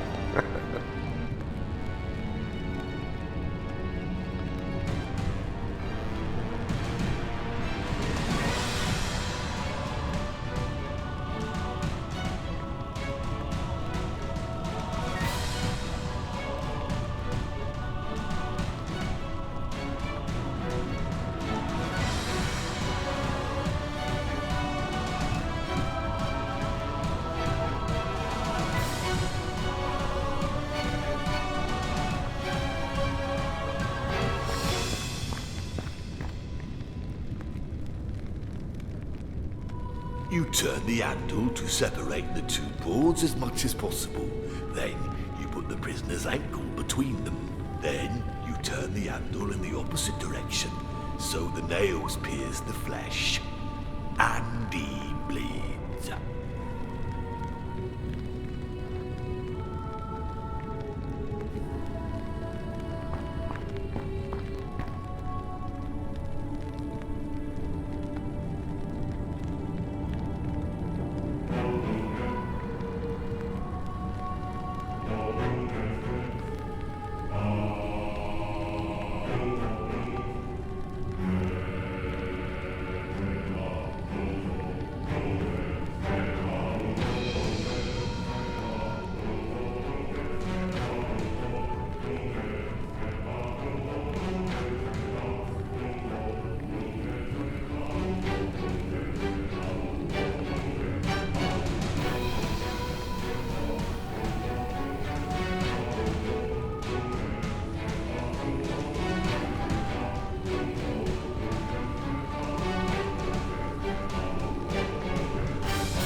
Don't kill me. I won't hurt you. Calm down. No, please. Shh. Listen to me. I am here to save you. But I need you to calm down. I wasn't spying. Shut up, or I'll kill your mother. What? My mother? Now that you've calmed down, answer my questions, and I'll do whatever is in my hands to save you. No. Save my mother. She is not in danger. I said that so you would shut up. What's your name? Fergus Quinlan, sir. I was given that name because I was born on St. Fergus Day. Hines told me you were spying on him. I didn't want to, sir. I was hiding in that room because I didn't want to clean the Great Cauldron. They always make me do it, and I'm sorry. I didn't want to, sir. Do you know who I am? You are Deacon Iago, Father Hines' helper. Sundays after Mass, you read books and tell legends to those of us who can't understand the written word. Do you remember any of the stories I told you? Yes. My favorite one is that of Bertrand the Wizard. Refresh my memory. Bertrand, native to Languedoc in France, could move objects with his mind. The Inquisition accused him of sorcery and put a rope around his neck, but made sure his feet touched the ground so that he wouldn't choke. They cut off his right leg and flung it out in front of him. Show your power by attracting it back to you. Bertrand died 3 days later when his left leg failed. He never stopped staring at the right leg on the ground. Are you sure it was the right leg that was cut off? Is it that important? Can you tell me which book I read to you? Yes, Sir Iago. It's been months since you started reading us the Divine Comedy. But Dante, the Italian, I hope one day I can learn to read like you.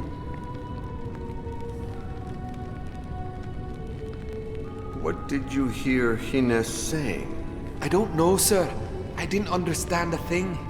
He and Sir Roderick talked about coins, a potion, and the devil. Now it's your turn to ask me. I don't understand what's happening here at all, sir. Father Hines and I are the founders of a satanic order that meets here in the basement of this church, the Order of the Flesh. If I fail at helping you escape, tonight, after torturing you for hours, we'll make you drink a certain transmutation potion. Then, we'll kill you. And then, you'll come back to life. Many years ago, I read several pages from a forbidden book that is now in the Vatican. One of those pages mentioned a potion that would transmute its drinker into a being able to overcome death. But among its ingredients, there was a golden coin with a strange symbol. Once a year, the night before the great hunt in honor of St. Eden and St. Alec, we meet here to offer sacrifices to Satan. But enough talking. I must find a way to get you out of here. Do me a favor. When you see me around here, shout as if I was tearing your soul out.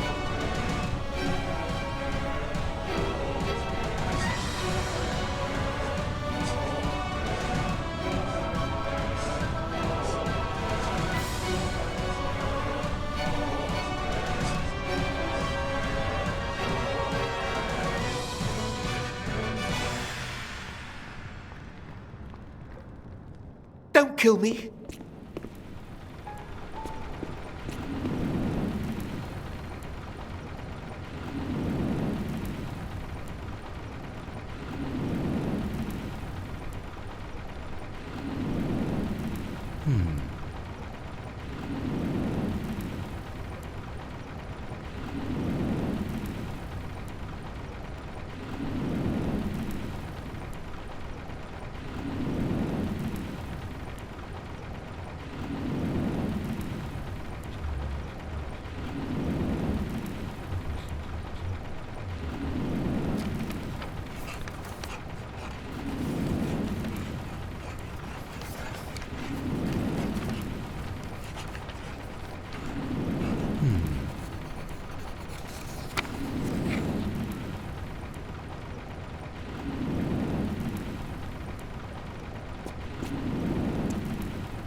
Huh?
No, please.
Don't kill me.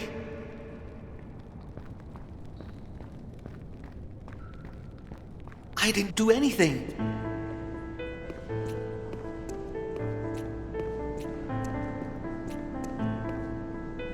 What am I doing here? Give me a good reason. Hines wants me to torture and kill a kid, the cook's son. But there's no way I'll do that. Wait, you don't defy Hines for me, but you do for a dirty servant. He has your same eyes. The kid? And your hair. I can't kill someone who reminds me so much of you. Our kids could look like him. Kids? You and me? That requires a certain level of commitment, much more than anything you've shown me. Anyway, who cares? I have more than one reason to save that kid. He had The kid? and your Kids? Much more. Anyway, who? I already told you. I'm sick of killing, and I don't want the burden of a child's death upon me. He's a servant. He leads and will lead a miserable life.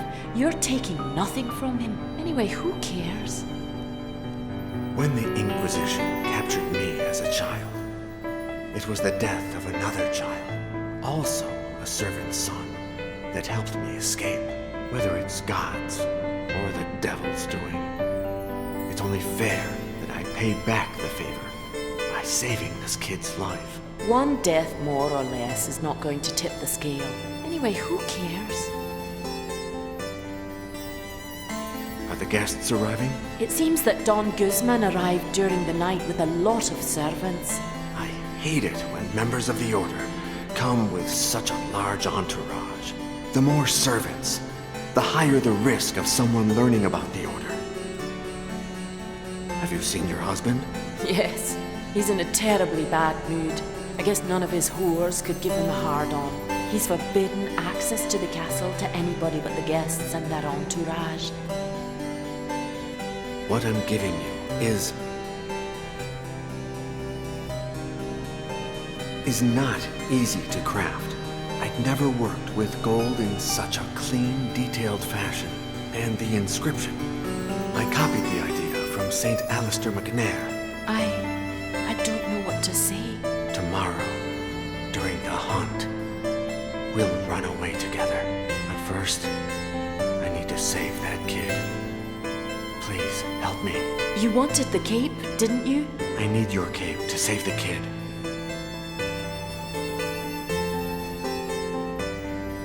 Hide in one of those confessionals once the kid escapes. I'll tell Hines I killed him accidentally. He'll tell Ursus to search for a new victim. And you'll be able to return to the castle.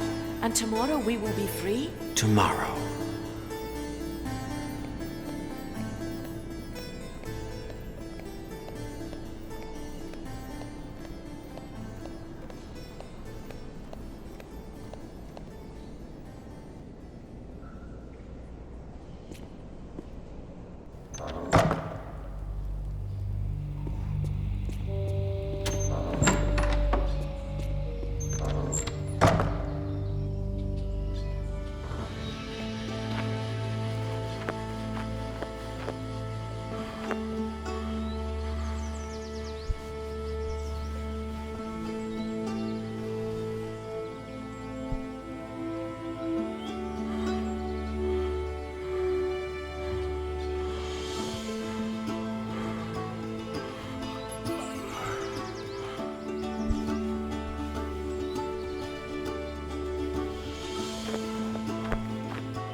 Good morning, good man.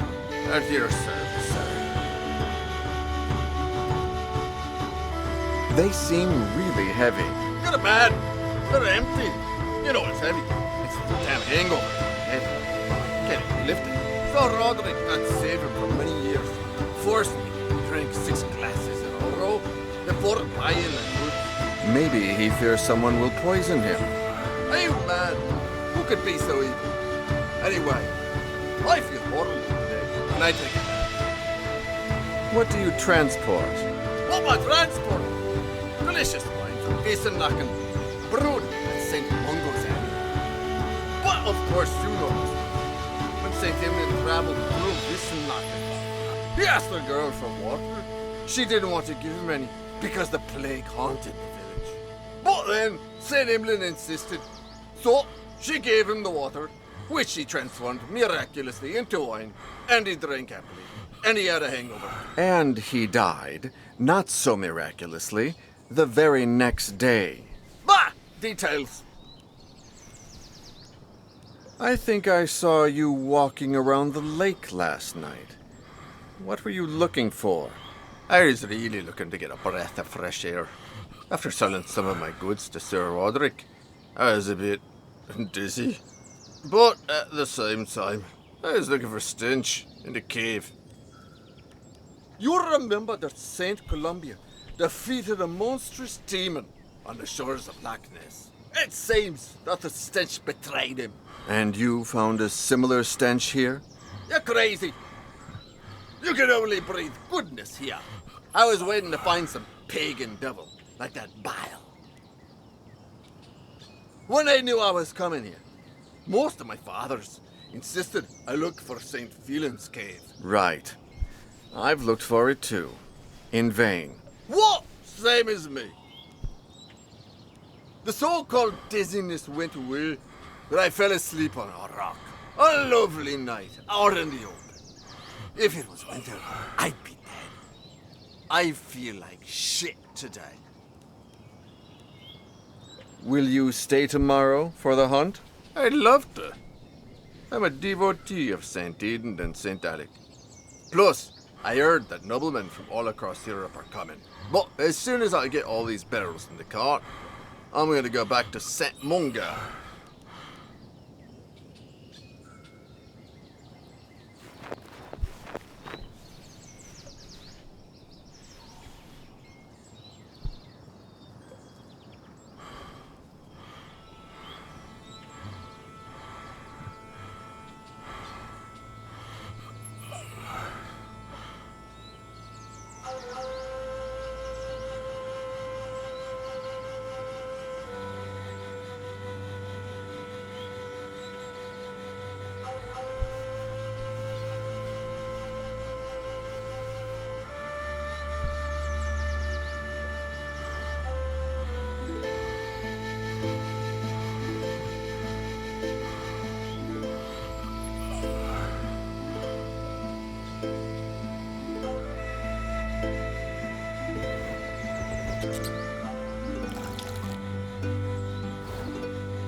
I didn't do anything.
No!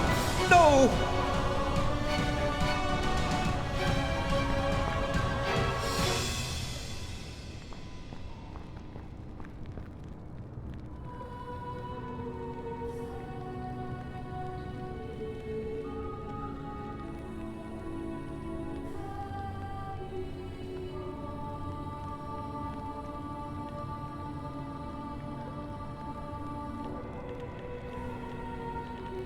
No! No!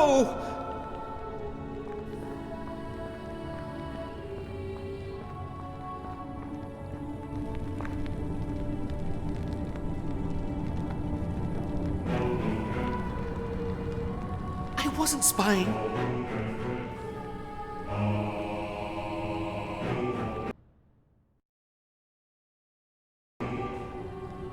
Don't kill me.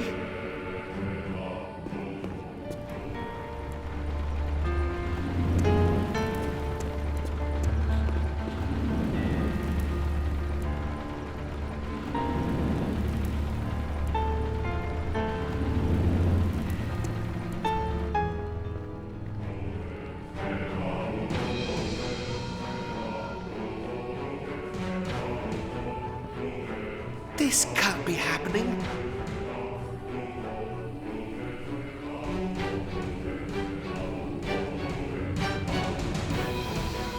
No! No!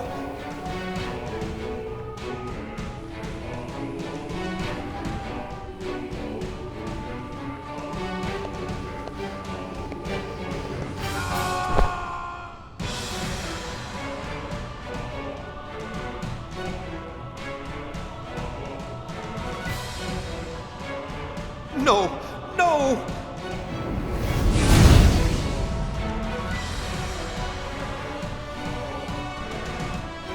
No! No!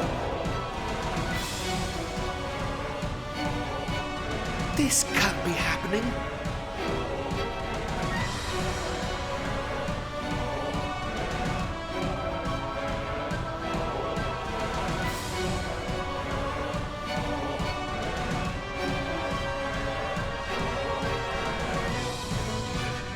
Oh, God!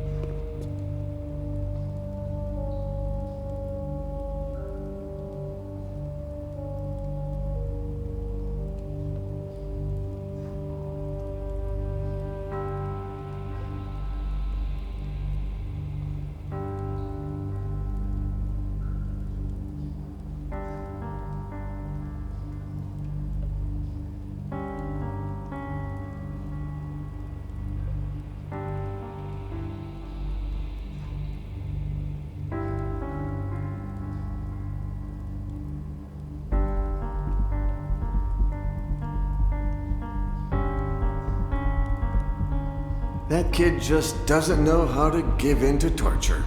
If he carries on like this, I don't know what I'm capable of. I made that metal glove for you. You'd never use it against me, would you? I'll take that as a maybe not.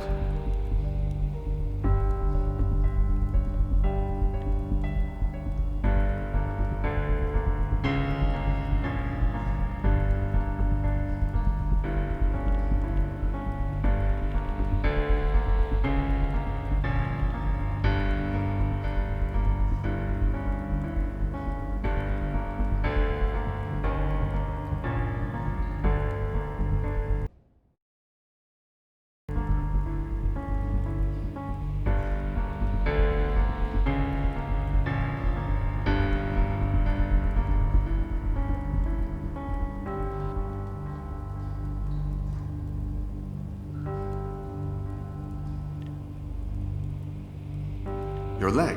It's bleeding, isn't it? Well, I'd say it is. Just out of the blue, how many years have gone by since Hines forbade you from hurting yourself? Maybe I should tell him?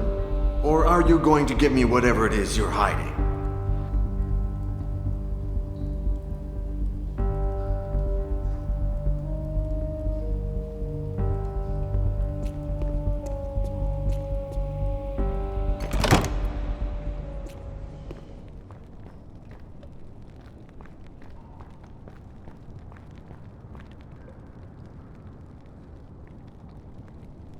No, please.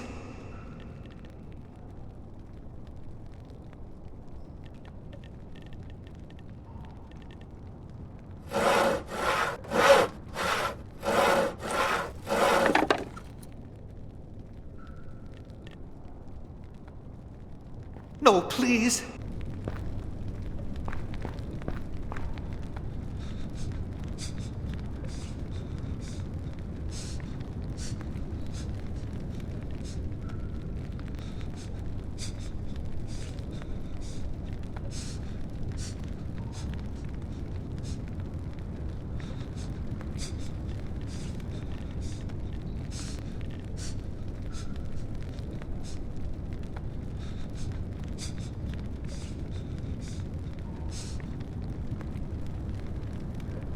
Fergus, put this on. It's time to get you out of here. We'll make Ursus believe that you're Cater and that you're sick.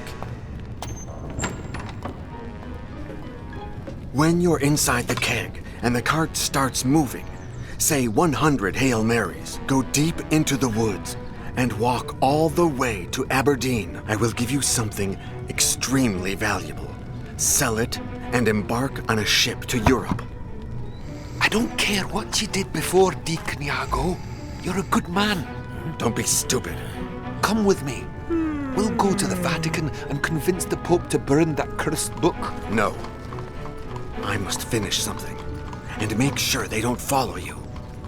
But when the bastard fell, he grabbed my medallion and took it with him deep into the well. I'm sorry, my good Vulcan. I'm so sorry. I'll forge a new one. Don't worry. No, I'm sorry for you. Ursus!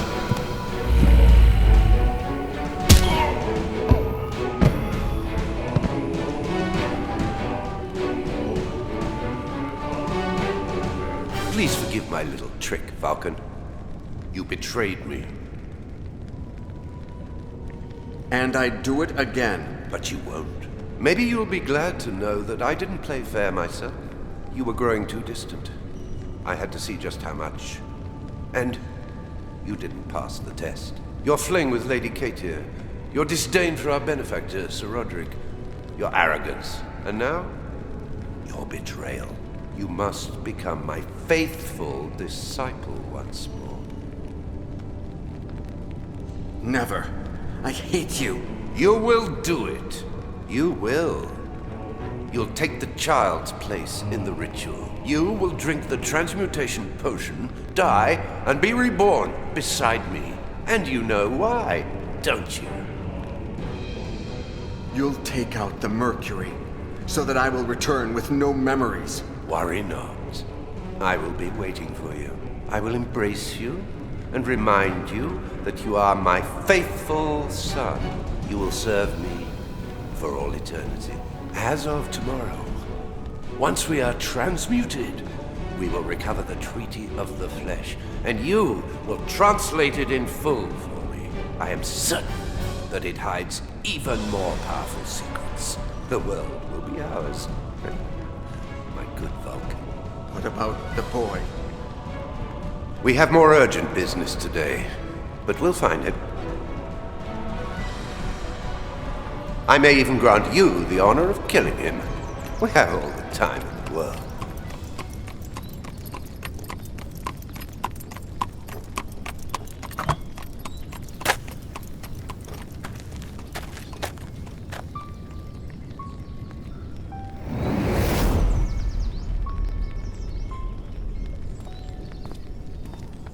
Deacon Iago? Huh?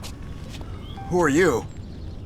Allow me to reintroduce myself. I am Gabriele Scarpetta, last remaining guardian of the Order of Iago. You seem very sure of my identity. Of course. Your phone call, the evidence, the portrait. Everything leads me to you. But what about those tests in the hotel room? And here? One can never be sure enough. I've tested your intelligence, your perseverance, your talent for languages, even your humanity. You, empathy for me, my friend dog die. You bugged Kovac's telephone, and that's how you found me. True. And the next morning, I tried to do the same with your cell phone. Theft is easy first thing in the morning. People are asleep and unsuspecting.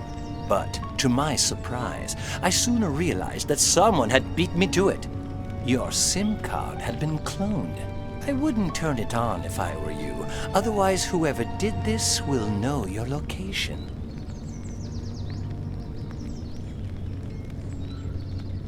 Thanks. I guess. You left a portrait of me under a bench. When did you have it made? In 1537, but it wasn't me. At that same time, Michelangelo was painting the Last Judgment on the Sistine Chapel. Our founder convinced him of sketching a facial composite with every detail he remembered of you. I'd never heard of the Order of Iago before. It's a secret reserved for the custodians of the treaty. Fergus Quinlan's successors. Another name that should ring a bell. The order was established in 1534 by mandate of the Pope. And the first custodian of the Treaty of the Flesh was Fergus Quinlan himself. To what extent is it secret? Pope Clement VII himself decided that no other pope should ever know of its existence. The poor souls have enough as it is, as I'm sure the current pope could tell you. The Order of Iago has a double aim, finding he who gave his name to the order so as to give him the Treaty of the Flesh, or protecting the book at all costs. It's amazing that Fergus made it that far. Our founder must have been a man of formidable spirit. A servant who fled and then managed to convince a pope and to protect the treaty until dying of old age in the Vatican. I assume it was Fergus who ordered that I receive the treaty. And right you are. Why me? He knew my past. Because you accepted dying for him, I suppose. There are entire religions based on such trifles, or so they say. How was Fergus so sure that the transmutation potion had worked, and that I would survive for centuries to come? Our founder returned to the place where he met you years before and heard a legend. That of the ghost of Deacon Iago, who rose from the church's ashes screaming, "Who am I?" and disappeared into the woods, never to be seen again. And no one searched for me until now? He did, all of his life, to no avail. And little by little, his successors stopped looking for you as well.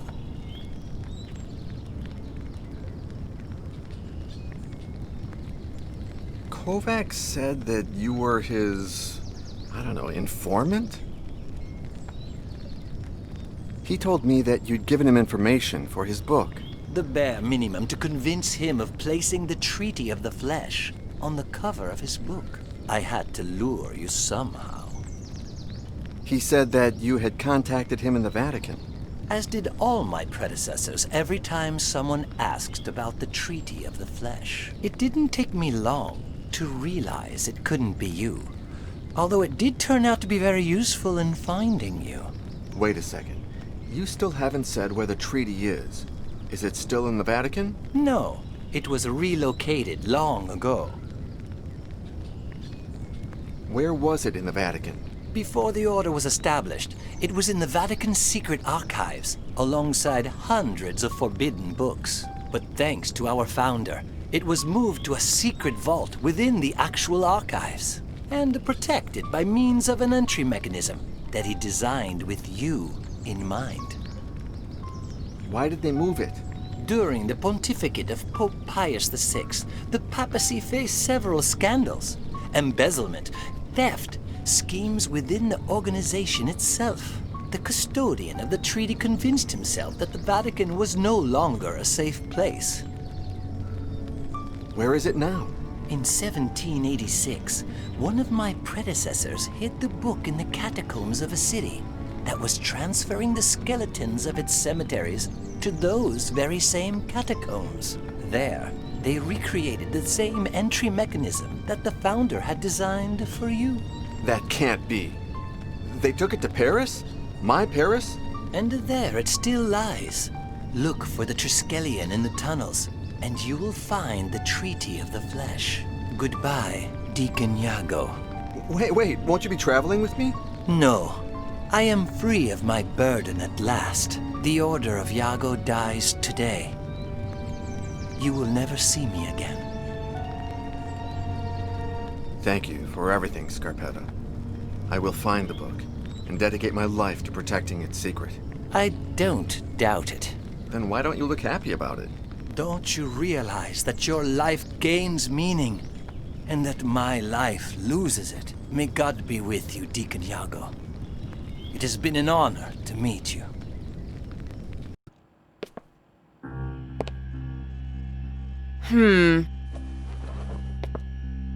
Well...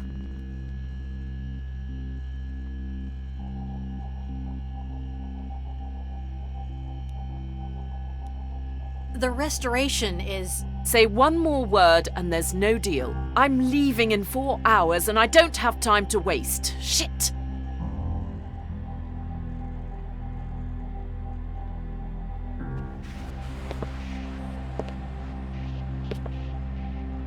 What a piece of shit. Anyway, Mrs. Yesterday... Yes? The pictures didn't lie. Neither did the certificate. It's a magnificent sculpture. Now let's talk about the price. Your husband was very clear. He asked for 400,000 euros. More than what it's worth. 100,000 euros, that's my offer. And not a cent more of your continental currency. I don't care what my husband said. 600,000 euros or no deal. 500,000 euros. Sold. You'll find a check for 500,000 euros in this envelope. And don't give me that look. I've been haggling for years. I'll send my men to pick up the piece this afternoon. I gave a card to your husband. I'll activate it to show the phone number if he needs to call. It's been a pleasure meeting you, Mrs. Yesterday. We should meet someday when I'm back in Paris. We have so much in common.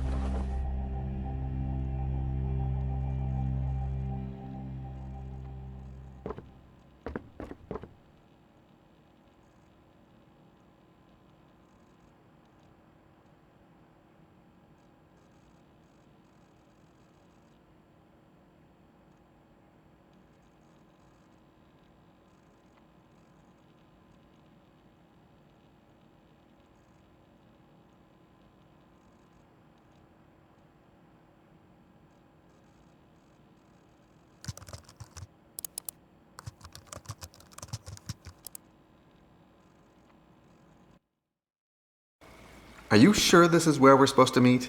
Sure, Choke. Do you want me to phone her? Hi, Boris. Ha! You see? Happy birthday, Mole! Hi, John. Hey, take a look at this. Maybe you've seen this symbol in the catacombs? I think I have. It's pretty far in one of the sections tourists never see. Cool. Can you take us there? Sure, once we've clarified something.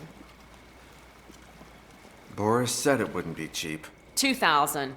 If the catacombs catch us, you better pay my fine or else you'll face the consequences. If it's too expensive for you, good luck finding someone who knows the tunnels like I do. Plus, who knows climbing and who doesn't give a damn about the law. All right. Let's hurry.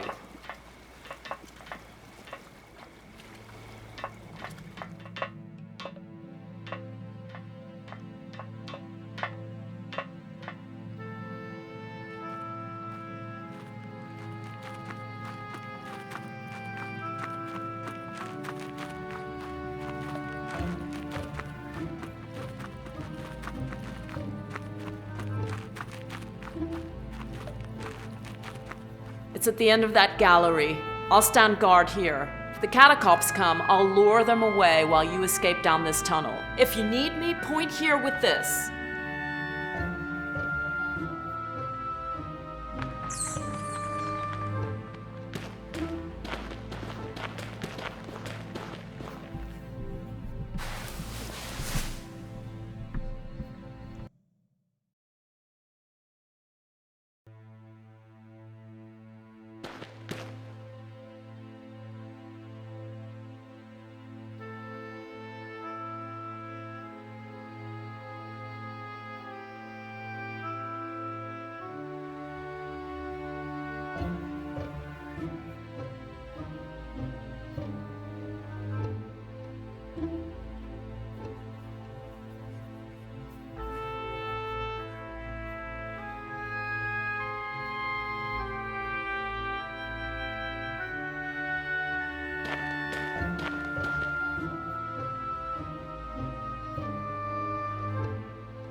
You're staring at that skull. It's my grandpa.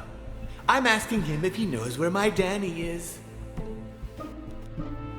Dude, they moved the skeletons here in the 18th century, and they were already old.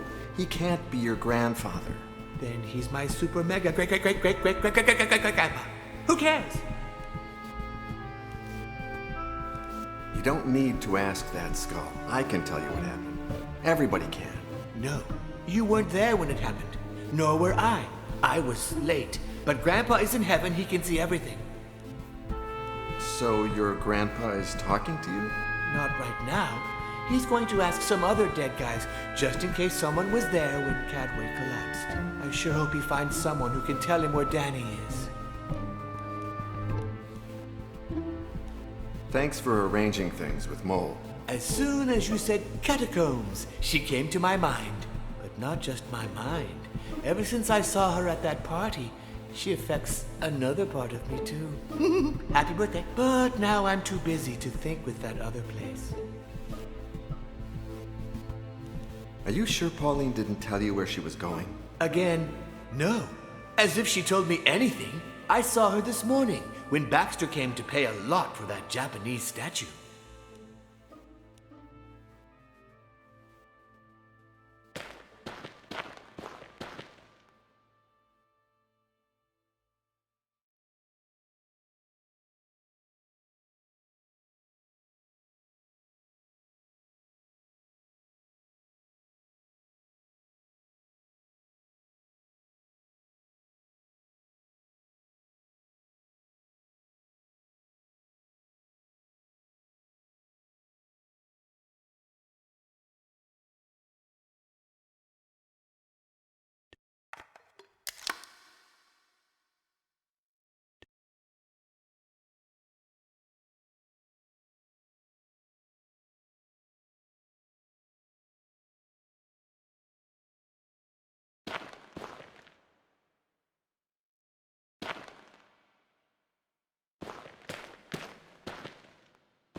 These pivots on the ground, I'm trying to raise them up.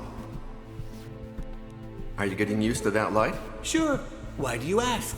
Now I'm afraid it'll go out. But luckily, I have the lighter that you gave me at Cadway.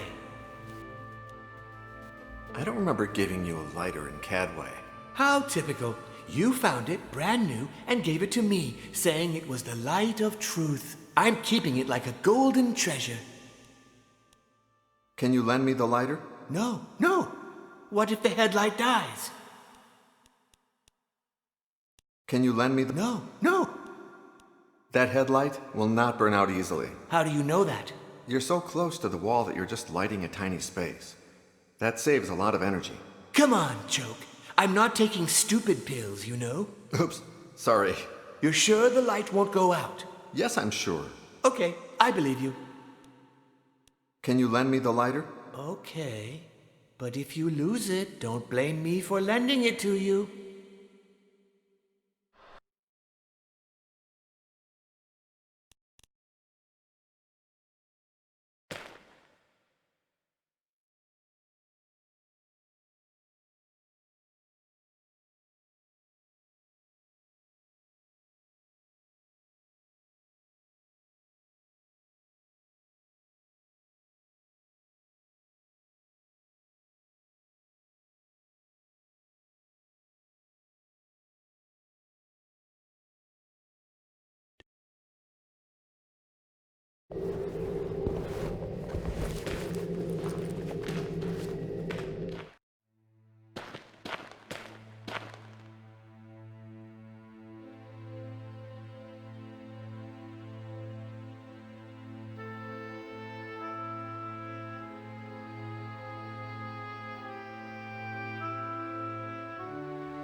What's the matter? Problems? Yeah, maybe.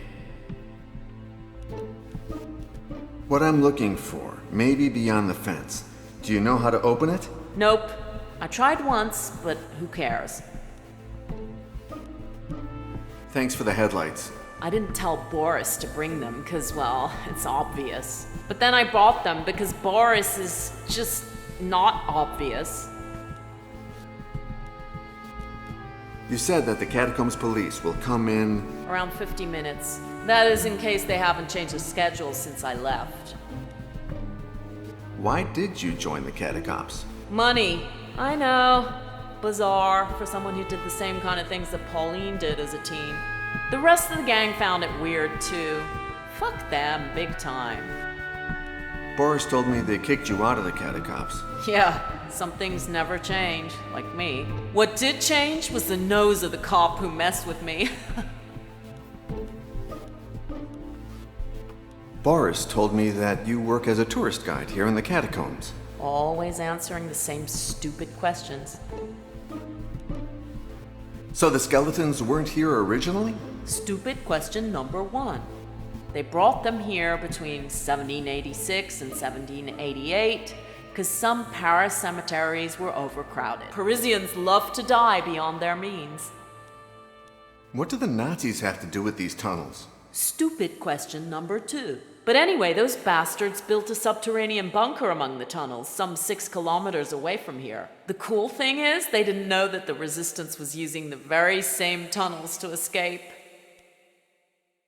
They celebrated black masses here? Stupid question number 3. Congratulations. But yeah, there are some remains in some of the tunnels. You didn't find a Y-shaped symbol among them?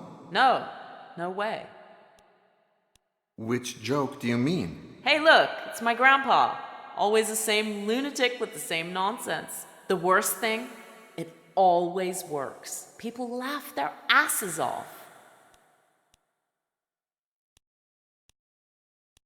Are you sure you haven't seen the medallion symbol in any other place? Not at all, but this is the only place I noticed it. And I know the tunnels like the palm of my hand. Okay, the catacombs will be patrolling the area you're searching in a little more than 1 hour, if they haven't changed their route. I know you don't talk a lot to Pauline, but has she told you anything these past few days? Pauline? To me? No, come on. We weren't close at all in the old days, and it's rained a lot since then. Moreover, the group gave me the cold shoulder when I joined the catacombs, but Pauline had already left before that.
I opened the fence, but to progress any further, we'd have to walk over a broken walkway and a well. Maybe you could pass a rope through the rings, then I could cross safer. I lit the well. It's about 15 meters deep. Well, it seems you're on the right path. Let's go.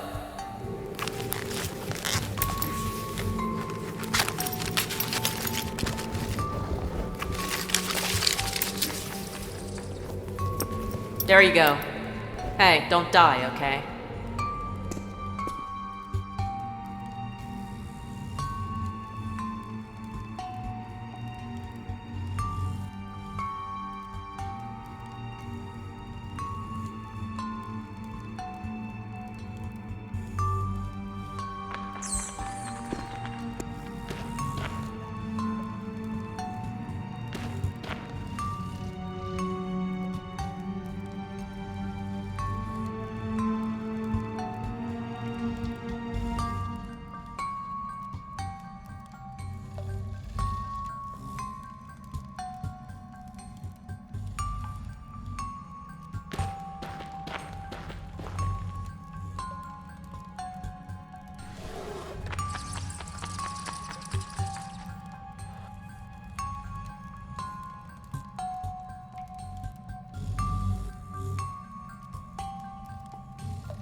Dear Deacon Yago, if you are reading this, my suspicions were right. You transmuted. And if you've managed to get here, then the Order of Yago is not as safe as it needs to be. Now it's your turn to protect the treaty of the flesh. I think of you as a demon redeemed for the divine cause, like a new St. Paul, and I congratulate myself on having caused that redemption. You not only saved me, but also gave a new meaning to my existence. I pray that I'm now giving a new meaning to yours. May God be with you, my friend Yago. Fergus Quinlan, Rome, October the 27th, 1558.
Come on, the catacombs are about to come.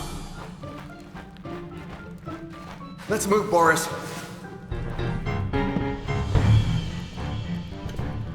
That's what you were looking for? Yes.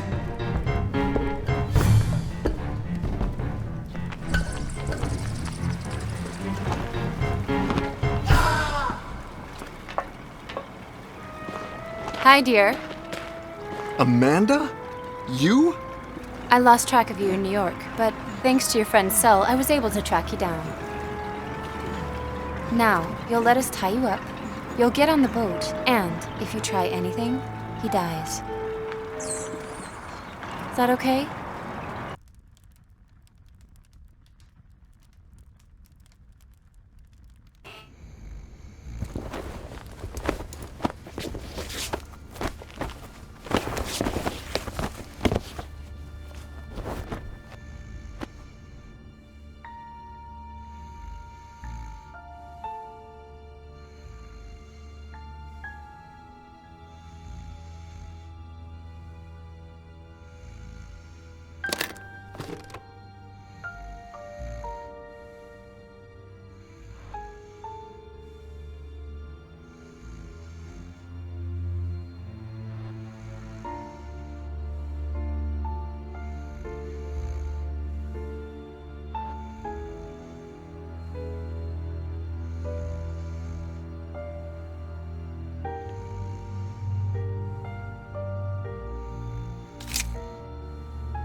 My good Vulcan. No. You can't be.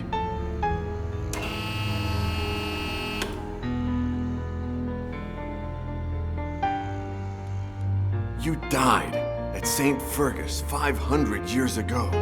The Inquisition killed you and burned down the church with your body in it. I'm afraid you're mistaken. A coin was enough to transmute two people. You are immortal. After making you drink and stabbing you, Ursus gave me the other half of the potion. Just seconds before the Inquisition barged in. When they set the church on fire, I thought I'd suffocate in my hiding place. I quickly poured mercury in the potion and drank it, but didn't die. I didn't dare leave the church until 2 nights later. I looked for you among the burnt bodies, but how was I going to recognize you?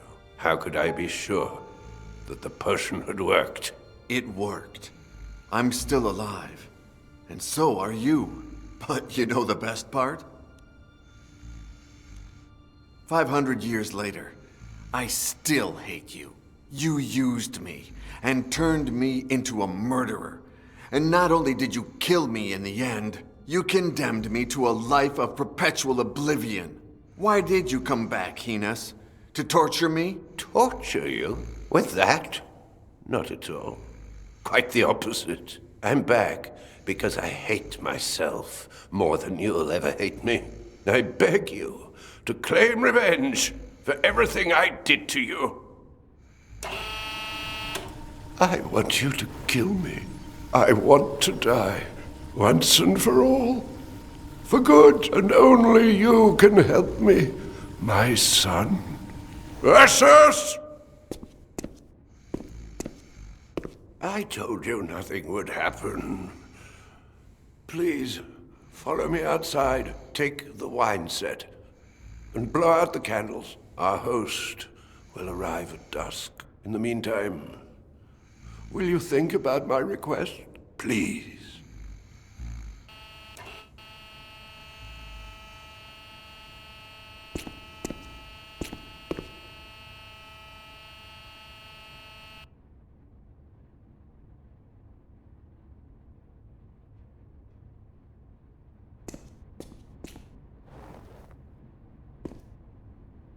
Huh?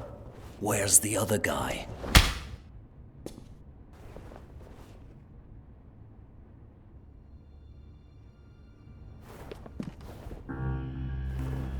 Poor Ronald. Goodbye, my dear gardener. You had wonderful green fingers. He cried blood when he started reading it, just like you said he would. Hi, honey. Mr. Yesterday!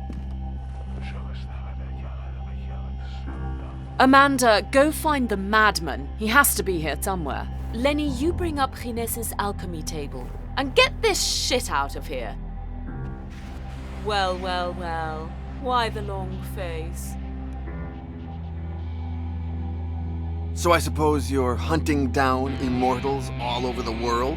Now that you mention it, I feel honored. 100% of the world's immortal population is in my house this very instant. But don't get me wrong. Your old friend is here of his own accord.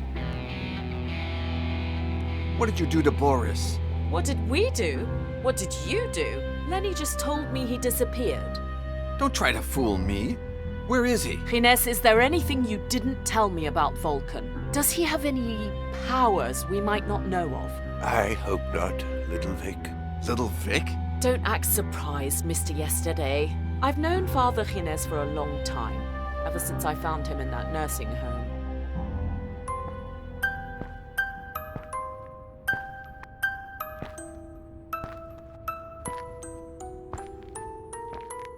Oh, I can't stand children crying. Get out of here. Is that because you can't stand to see children suffer? Let's just say that I was good at ending their suffering back in the day. So, are you going to help me? Satan, take me now. You won't leave until I ask you what happened, will you? granddad is sick. There's a little man in his head that steals his words. Oh, that's a shame. You can't live without words. They told me my granddad's here, but I can't find him. I entered the first nursing home I found. I guess it never occurred to me that there could be more than one, nor that my grandfather was in the most expensive one in London. I ran away from home because I haven't seen my granddad in 6 months. Ah, well, I didn't even get to meet mine. He's been dead for 600 years. Oh, I'm so sorry. Don't worry. If yours dies soon, we'll have something in common. A lady at the door told me to wait here. We'll wait. And let's hope we don't have to wait too long. Sir, my name is Victoria Baxter, but my friends call me Vic. I haven't had a name for a long time. Or friends, for that matter. But you can call me Ines. I don't have a lot of friends either. There's my nanny, Dorothy, Catherine, the cook, and Ronald, the gardener's son. There's something I don't understand. If your granddad died that long ago, you must be really, really old. I mean, my nan was 87, and everyone said she died of old age. Oh, and who says I haven't died? I don't think I understand. Listen here, little girl. If I tell you the truth, will you do me a favor? Of course, Mr. Ines. I was your grandmother's age the first time I died, but years before, I had taken a very special potion. They told me it gave you the power to come back to life at the same exact age as when you died for the first time. But what if that wasn't true? The only way to find out was to kill myself, but I couldn't do that. And didn't you have any friends who could help you? I had 2 good friends, Ursus and Vulcan. They were like my children. Ursus died in a fire. As for Vulcan, I lost his track. I spent decades searching for him, because only he could confirm if the powers of the potion were real. You could have looked up that potion in an encyclopedia. There weren't any encyclopedias back then. Although, there was a book that mentioned the potion, but I never found it again. Doctors know about these things. Did you ever ask them? I couldn't ask anyone. I'd done bad things. I was a fugitive. I searched for decades in vain until I died of old age, as old as I am now. Every few weeks I die and I come back to life, and I can't walk. I can't even wipe my own shit. You're not allowed to say shit. They just opened up my throat so I could talk. I haven't been able to say a single word for 60 years. I'll say shit all I want. And you should do the same. Shit. See? It's easy. Shit. Nice. Don't let anyone ever take away your right to say what you want. Words should never be hidden. Shit. I like you, Vic. But I think you should calm down. You know a lot about death. Will my granddad live? I don't know, Vic. I do know that if he dies, he won't come back like me. But if I could change places with him, I'd do so gladly. You're a good man, Mr. Ines. Now it's my turn. You owe me a favor. Yes, whatever you want. Could you place your hand on mine? What's going to happen to you? No one should die alone. Stay with me for a little while. And don't stop talking. Just pretend that I'm asleep. don't let them see that I'm... He died right there in front of me, and I stood there for nearly half an hour, holding his hand and begging him to come back. And he did. It was true! Hello, little Vic. You're so lucky! I'm not so sure. I'll die again in a few weeks, but I might not be as lucky as I was today. It might take me a lot longer to come back. They'll certify my death. They'll bury me. I'll die and come back. Die and come back. Die and come back inside my grave until there's no room left in the cemetery. Then they'll empty the graves, burn the remains, and I'll die and come back again, and I'll drag myself until someone finds me and takes me to a public nursing home. But I won't find you there. You'll have died of old age. Luckily, that didn't happen. It took me 40 years. But I found you at last. And together we found your beloved Vulcan, the treaty, and also, surprise, we even found a judgment coin. The time has come. I ask you, for all the hate you feel towards me, please read the treaty in search of the potion that reverts immortality. Please, kill me. So I shall. For Alonzo, for Fergus, for me, for all the lives you destroyed. Not even you deserve this punishment. Thank you. Thank you, Vulcan. Listen, don't waste any more of my time. None of that shit is going to happen. We're going to mix up a new transmutation potion. But I'm the one who's going to do the drinking. Are you really going to betray Hines? No, we'll have time for his death and all that. All the time in the world. We'll find another coin, but first things first. I don't want to have to grow a day older and have to live my immortality in a decrepit corpse like you. Vic, don't do this to me. Miss Baxter, the madman is nowhere to be found. But I did find this. Pauline!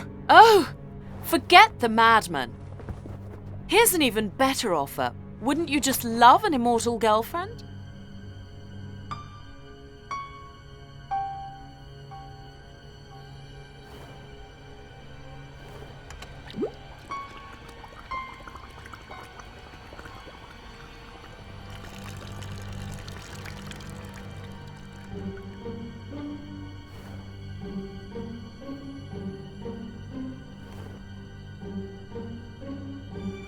I'll come back, John.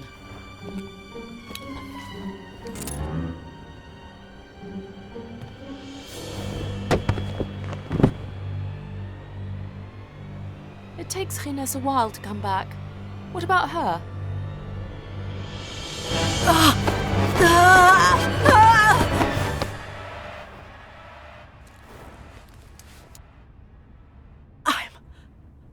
I'm alive! And you don't know how happy that makes me.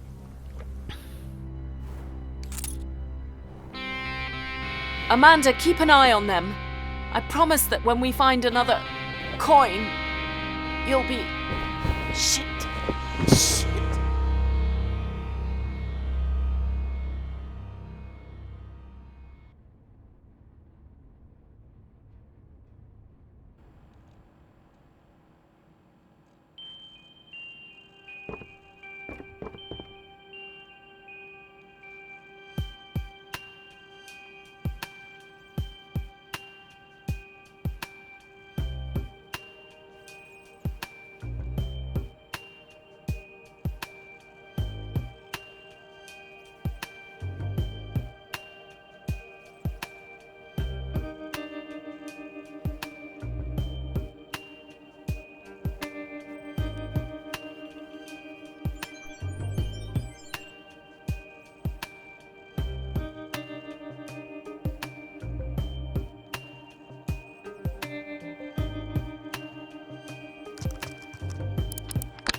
I hope you're not afraid of the dark.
Many thanks for your gun. I'm in serious need of a real one.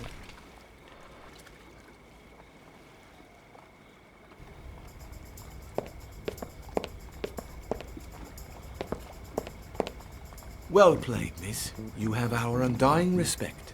Now, tell us what you want. Untie us, and... And we'll kill you. Respectfully. Marcus, are you stupid? No. As you know, my IQ is 21 points higher than yours. I was negotiating with the miss here. She tricked us big time, so she's not stupid either, which means your negotiation is not going to fool her. I believe the point here is that our logical movement implies redirecting our bad start with the miss toward a relationship based in honesty. Holy crap. I'm all for honesty. But she starts. Thanks, Julius. First and paramount, we're here for something related to a certain post-impressionist from Zundert. Would you please be so kind to tell us where the lady of the house is? What for, if she just told you herself? Make yourself comfortable, guys.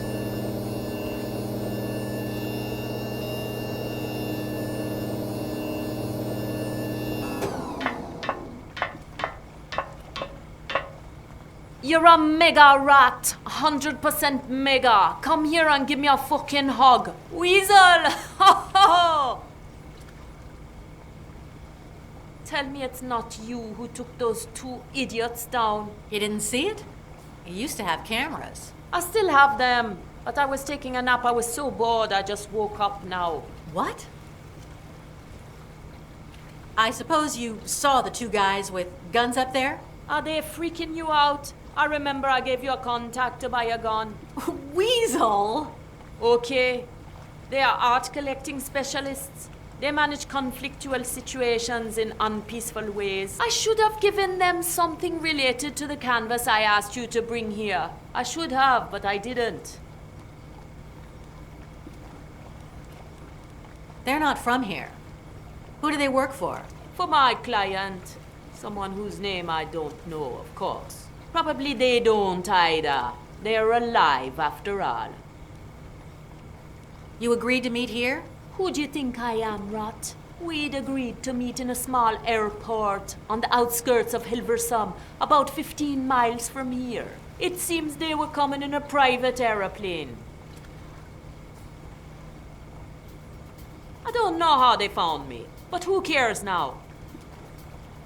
Were you already down here when they came? Yeah, there was a macho plumber fixing the boat's pipes. I came here not to puke in his face. These two sons of bitches scared the shit out of him. Ha! He ran out of here like crazy.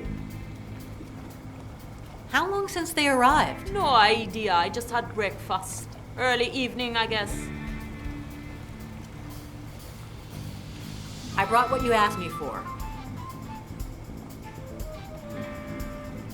An original by an unknown painter with the canvas and frame from the Netherlands. Would you just tell me what you want it for?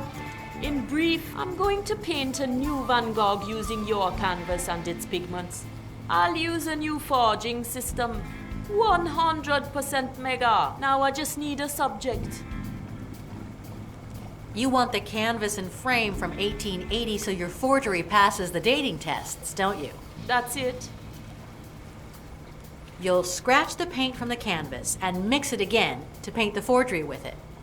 Is that right? 100% correct. You've gentrified, Rat, but you still remember the business basics. I got you there, huh? It's Mega Rat, an AI that stores data from paintings of all given artists in any given period in the world entirely. Brush strokes, texture, shape, color, composition, absolutely everything. Then you feed it an image and it transforms it in the style of the analyzed painter. Finally, a simple robotic arm does the rest. And do they fall for it?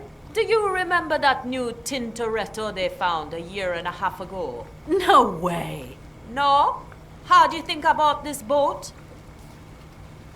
You say you still need a topic? Yeah, something Van Gogh could have painted. I should have looked for something, but who cares? Hey, what if you find it for me? Take a picture with this. I wouldn't be able to. My hand is 100% unsteady because of my hangover.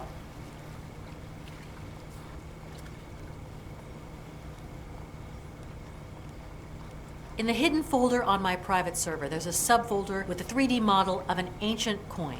You need to 3D print it in gold. 100% no. I just saved you from those jerks. I can't print gold. Do you know how much one of those printers costs? But I can print it in ABS filaments and then coat it in gold. That'll work, I guess. Just bring me some gold, between 6 and 9 grams, depending on the purity.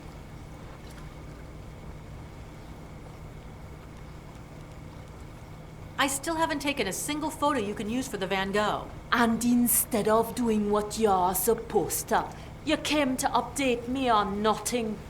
How intelligent you are. You were supposed to come to Paris 2 days ago. What happened? A party happened. Oh, yeah. You were just standing here, the party came, and despite your protestations, it just wouldn't leave? You know how it is. Did Lemur come? No, forget her, big time. Hacker reformed. Hacker buried. How long did the party last? 3 days. Not bad. Now your parties are all about tea and cookies? What's got into you? Come on. A party at Weasel's and the house doesn't collapse? Everything is clean. Paris was different. We were broke. Now I hire a cleaning service beforehand, even a plumber. Yeah. Cleaning the pipes the day after your parties was just like, ugh. Did a lot of people come? Yeah, I guess so. You guess? Yeah, do you remember Squirrel? She lives here. She came with a couple of chicks and... Well, we closed ourselves in here with everything we needed and it was mega. So you held your own private party inside your own private party? You haven't changed a bit since Paris, have you? Someone has to keep the essence alive, man. Lemur married, you with a guy. Fuck, there's a chick that became a cop. Mole. Don't pretend you don't remember her. Hey, who cares? The old gang is dead, but I'm not. Okay then. Let's talk about John. Oh, kids, why did I ever mention it? No, that's not the problem. Well, yes, we have some differences there, but nothing serious. The problem is that when I try to protect him, he goes crazy. Whenever someone starts getting too close, like a chick with bigger balls than them, they just turn their fucking firewall on. Yeah, like you know so much about men. I could have gotten mad, but I just put up with it. Do you regret it? Truth is that I don't regret reproaching him for his obsessions. But I don't regret always giving in. John has gone through a lot, and... You won't find anybody like John. He's special. I can't believe my friend Weasel is saying this about a guy. Hi, my name is John Yesterday. I'm 500 years old, yada, yada, yada. You really thought I wouldn't notice you had another hidden folder beside the one we share on your server? Oh, yeah. And you think he's crazy as a loon? No, rat. When you've used as much as I've used, you learn to tell reality from imagination. What? But you never said anything. Not even when I asked you for the coin. We have too many unfinished issues. When we finish with them, you tell me if 500 years are enough for a man to find a clitoris. Okay then. Okay. No, the problem... Whenever... Yeah, like I could... Do you regret... Truth is, I don't regret... But I don't... You won't... Hi. You really... Oh. No... What? Not even... We have... When we...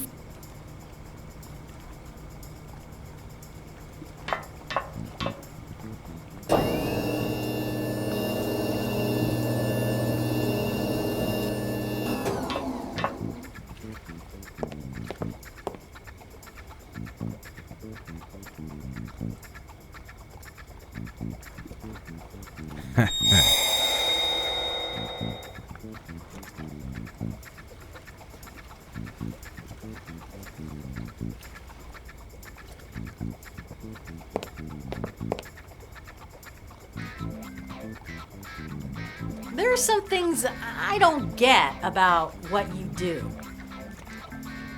Who do you work for? We'll never tell you. What about Victoria Baxter? I said... We offered her our services, but she wouldn't have them. Thank you, Marcus. We don't even know our boss's name. We call him Mr. Dickhead. It's an extremely funny name, says Julius. You don't strike me as murderers. Well, I've never killed anyone. The violent part is Marcus's department. True. The only time Julius was involved in a fight, he lost 3... Don't you dare go there. Oh, okay. I won't tell her about the teeth. He cried and complained for days on end. Mr. Dickhead called him the chicken word. I'm not a chicken! You know Van Gogh's place of birth? Well, miss, I did graduate in fine arts. With a master's degree in blood painting, I guess. Look, I just have this eye for art. It takes a very good forgery to deceive me. How on earth did you decide to take up this particular line of business? We analysed the market. Then took what Marcus is good at, then what I'm good at. This was the most logical, practical, profitable, self-realization job available. Are you still thinking about killing me if I untie you? Well, Marcus and I have been talking, and... Yeah, we're gonna kill you, but very respectfully. Why can't you just bloody well pretend for once in your life?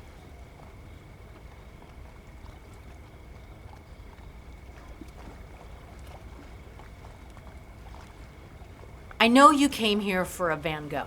Oh, didn't I tell you before? Fake Van Gogh, mind you. Who cares? The thing is that only Weasel can give it to you. That's the bloody truth. Which means that if I untie you, you'll spare her life. Sure. She'll be in for some torture, though, obviously. Here we go again. Think, Julius. She's 3 days late. She's obviously in need of some serious motivation. Let's help her. So, you have an airplane near the city.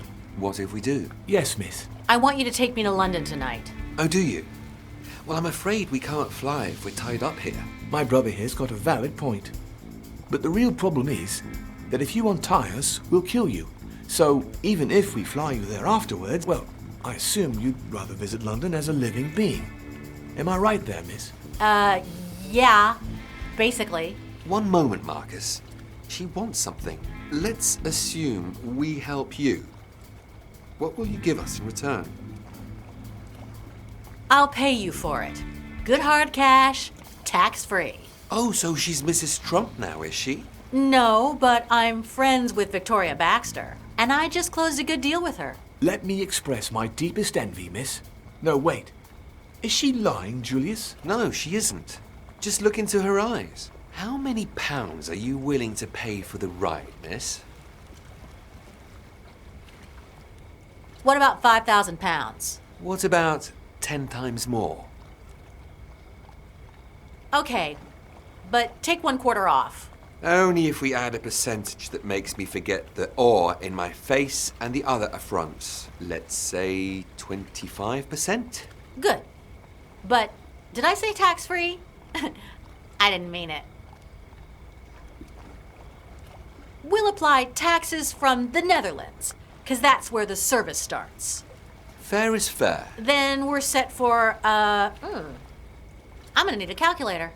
Oh, no you won't, Marcus. £35,614.31. Seriously? Is it too much? Okay, gentlemen. We have a... Wait. This has been way too easy, miss. You must be really desperate. And that's kind of scary. You must tell us why you're so desperate to get to London, or there's no deal. You know Coleridge's? Like the palm of our hand, miss. That's just not true. I never studied the palm of my hand by heart, nor yours. There's this 1830s chest decorated with ancient coins that they're auctioning off tomorrow.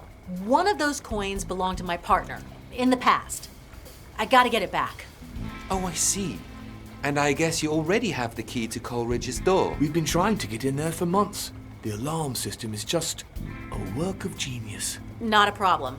Let's say that Weasel is not the only tech-savvy girl on this boat. Julius, this could be a new beginning for us. Yeah. Well, fuck Mr. Dickhead.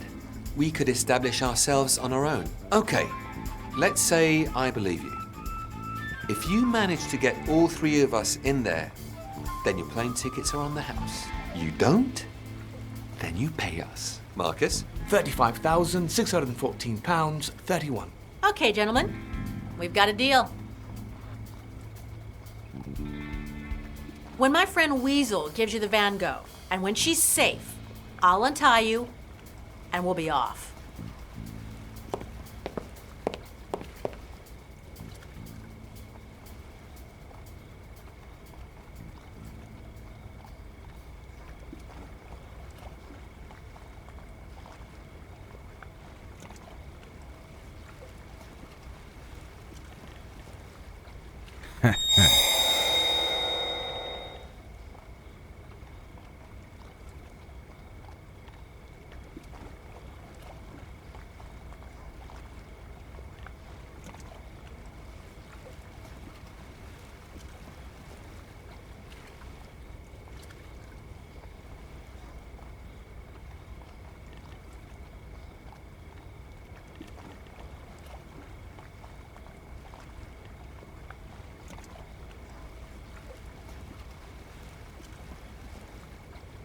Julius, I see that you got some gold teeth. Yeah, but that's none of your business. Actually, they are.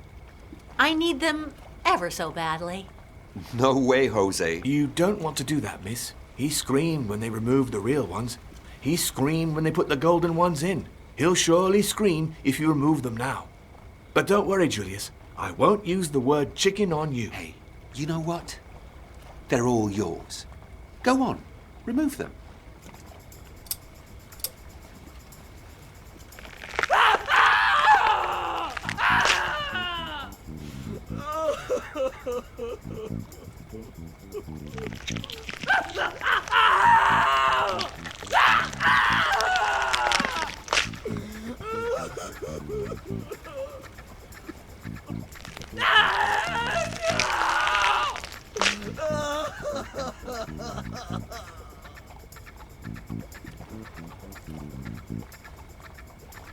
Say, miss, do you think that the word crybaby applies here? Fuck you, Marcus. You know I can't do that, Julius.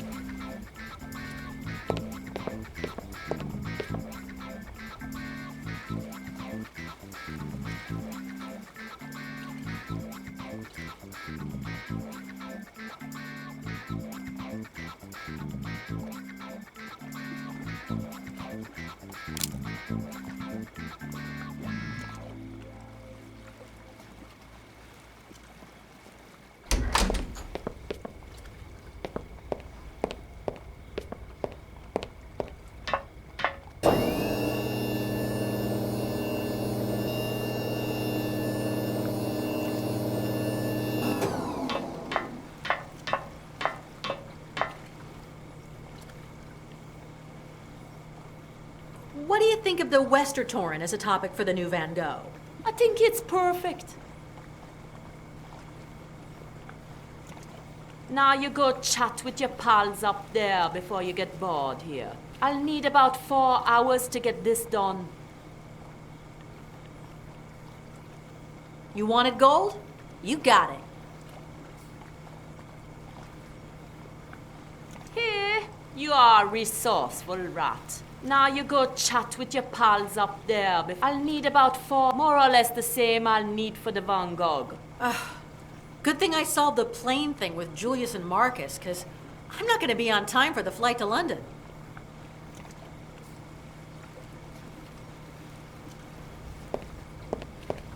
Guys, are you ready to leave for London? Finally! Here's what we're going to do. Please let me tell it, miss.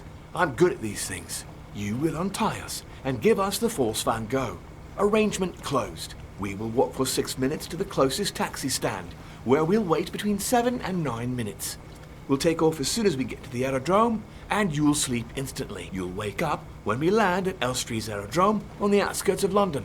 We will get our car back, drive to our flat, and prepare our plan to sneak into Coleridge's. We will get in by the side alley.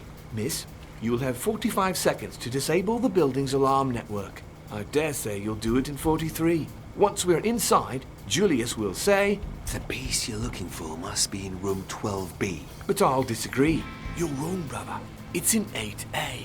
I'll be right as always, and when I remind Julius of that fact, he will say, Why do you always say what I'm going to say before I can say it? And I'll answer because I'm good at recognizing patterns, and you only have a few of them. And you will say, Shh! Will you shut up and stand guard? You will extract a coin from an antique piece, then replace it with another coin, and we will run for our lives. Julius will want to celebrate, but you'll say goodbye very quickly, and you'll return to Paris to meet up with your boyfriend and probably have sex with him. But I'm not 100% sure all that is going to happen.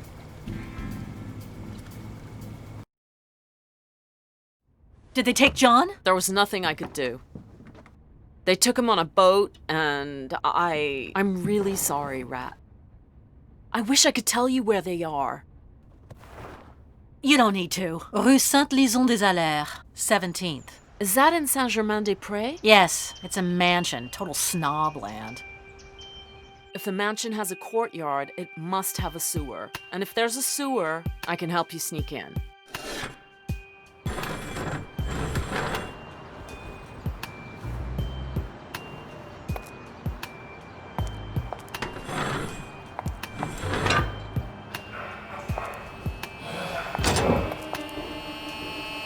Baxter won't be back for a while. I hate waiting. Let's take a walk. We could surely use our 2 hours of daily exercise. Is it safe to leave the guy untied? No, he can't escape. And even if he could, he won't. Not without me. I mean too much to him.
Ouch! Oh.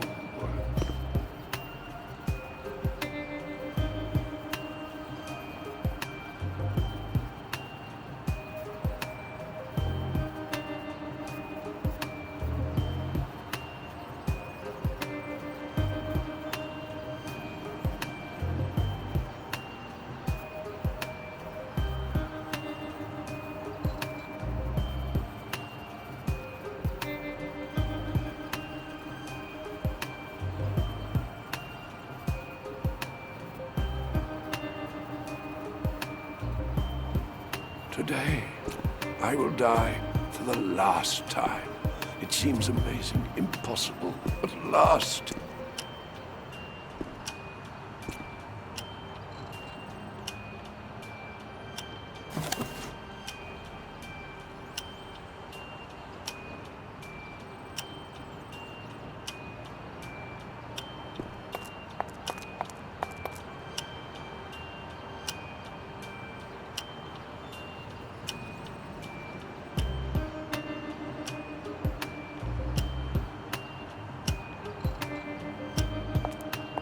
Maybe we should start prepping the piano hall for that thing they want to do with John yesterday.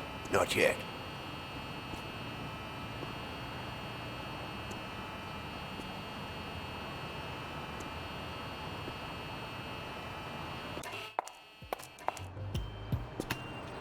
No, don't move my table yet.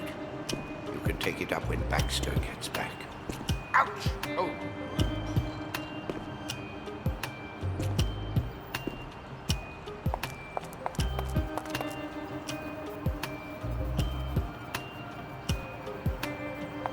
In Spanish, my mother tongue, someone once translated the bards to be or not to be as to live or die.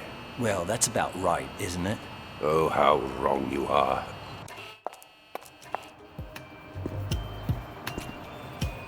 Oh, again. It's not about death. It's about not being. Non-existence.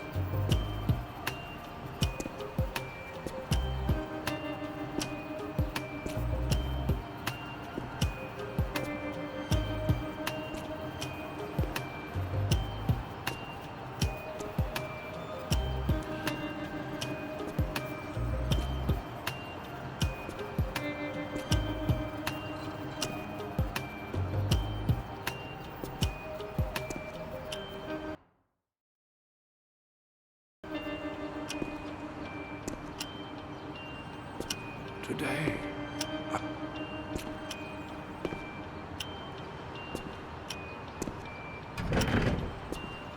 ouch! Oh.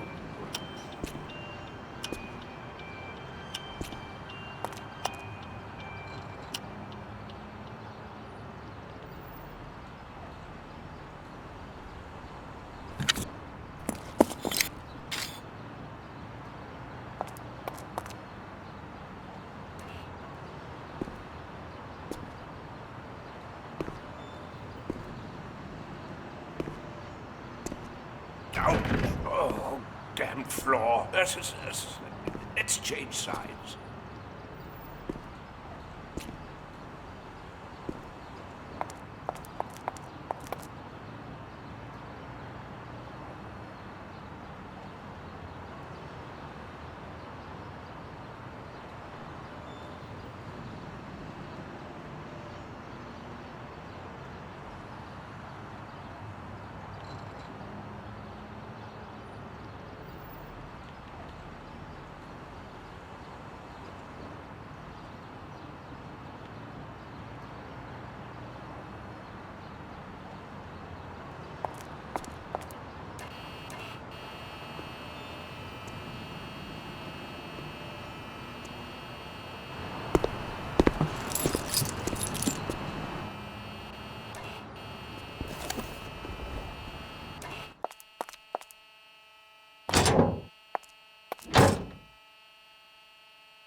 What do you want? Pauline? How did you get here? I'll tell you later. Right now, all you need to know is I found a judgment coin. What? No need to thank me. Well, whatever. It's up to you.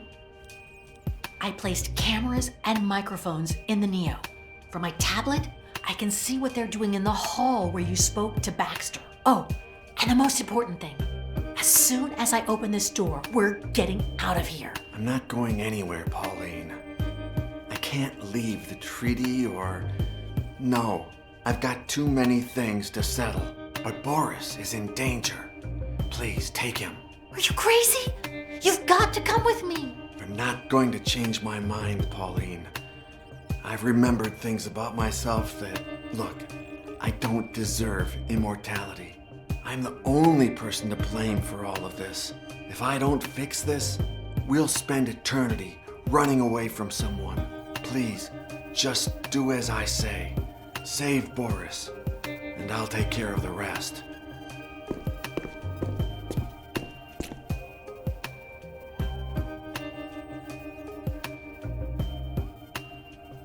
John!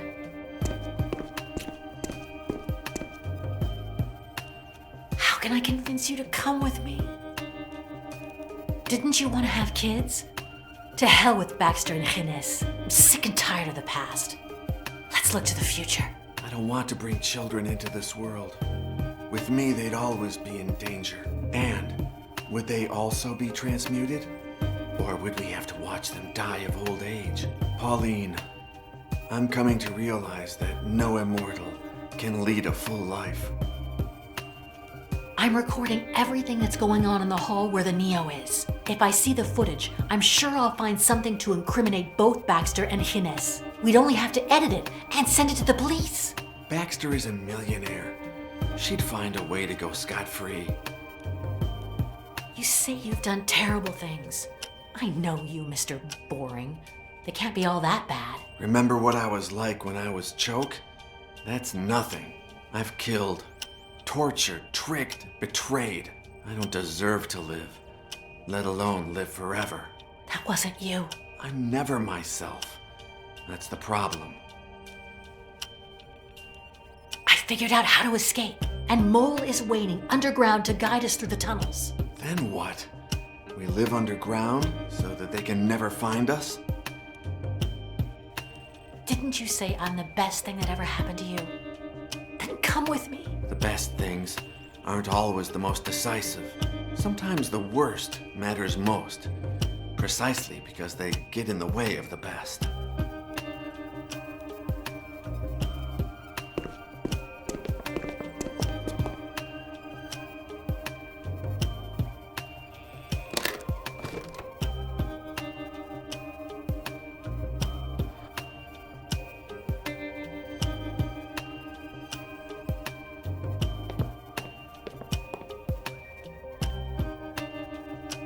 John!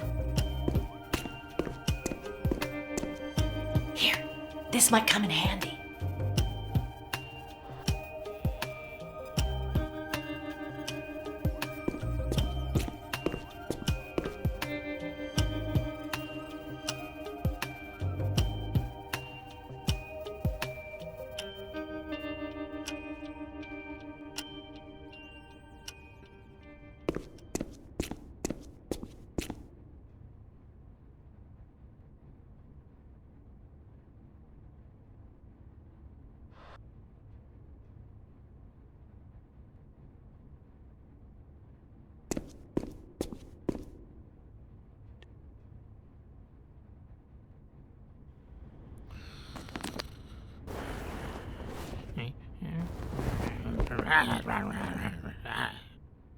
Joke! I'm so glad to see you. I'm awake. We don't have time, Boris. Pauline is waiting for you outside. As soon as I untie you, you need to get out of here. What about you? I've got some things I need to do. But I'll catch up with you guys. No way. If you stay, I stay. Did I already mention that I'm awake? Look, I get that you don't want to go with Pauline, but you should know that Mole is waiting to help you escape. Help me? Who else? She doesn't really get along with Pauline, and I'm not going anywhere. Oh, poor girl. I can't leave her waiting like that. I think she likes you. So are you going then? Just as soon as you untie me, but only because you asked me to. Boris, trust me. You've got to go with Pauline. Yeah, you wish. No, sir. I'm staying with you. Choke, choke. By the way, this powder is awesome. What a find.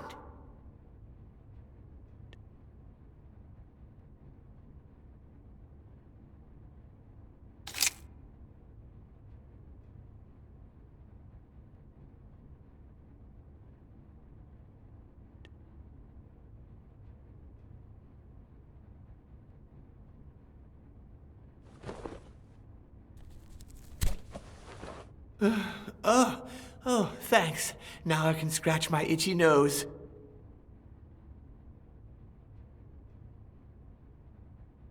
Boris, trust me. Yeah. Look, I'd Help me? Who else? Oh, I think she... So are you going then? but only because you asked me to. Okay, we'll wait for Pauline to open the door, and then you'll do just what she says.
John, the door is open. Bring Boris. All right.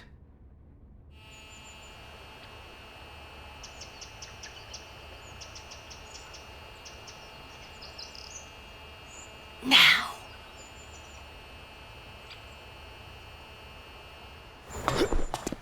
So hang in there, because I'll come back for you.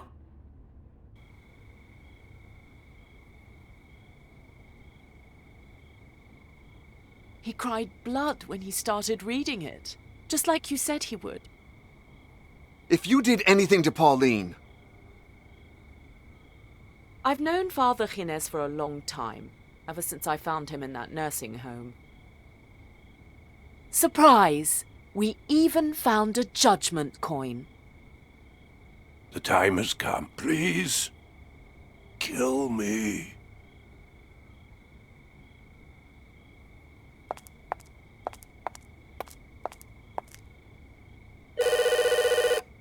Hello? Who's there?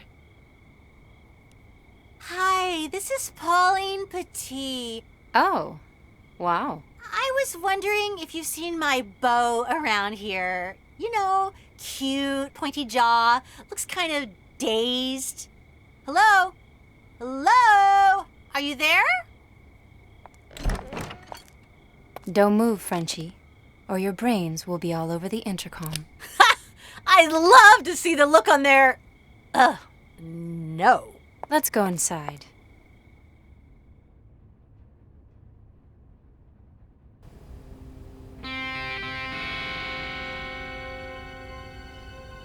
You tricked us. Miss Baxter! Ursus?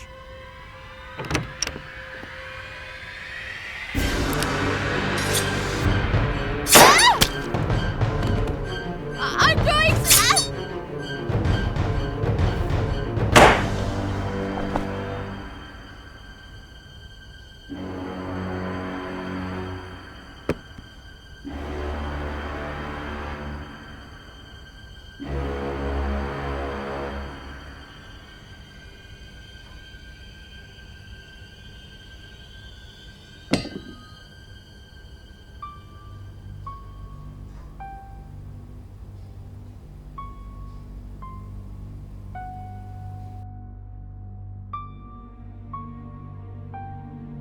Find anything, my dear Vulcan?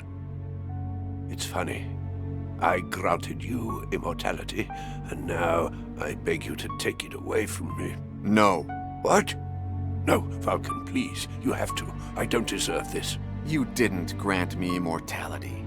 According to this, only a person transmuted by the creators of the treaty can understand its pages. And I understood them way before St. Fergus, whoever they were. They transmuted me as a child, centuries before I even met you. You only overwrote the process, allowing me to come back as an adult instead of a child. But I'll help you. Reverting the process is simple. Everything we need is on your table, including the coin. Thank you. Thank you. You don't know how much I need this. You're not the only one. I'll be drinking too. John. No, Pauline. I told you, I don't deserve this either. I don't deserve losing you. So you were an asshole centuries ago. Get over it and carry on. It's about time. But it's not all about that. Believe me. What if it was immortality itself that corrupted me? What if it happens again?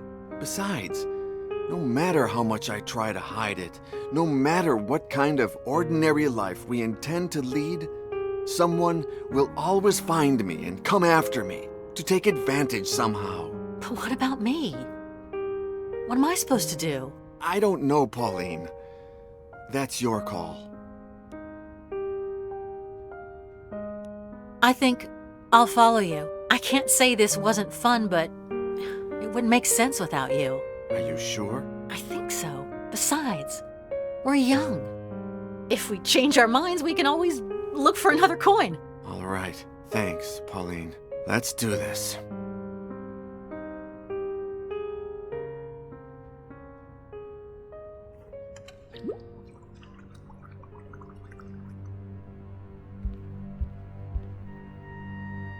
The time has come.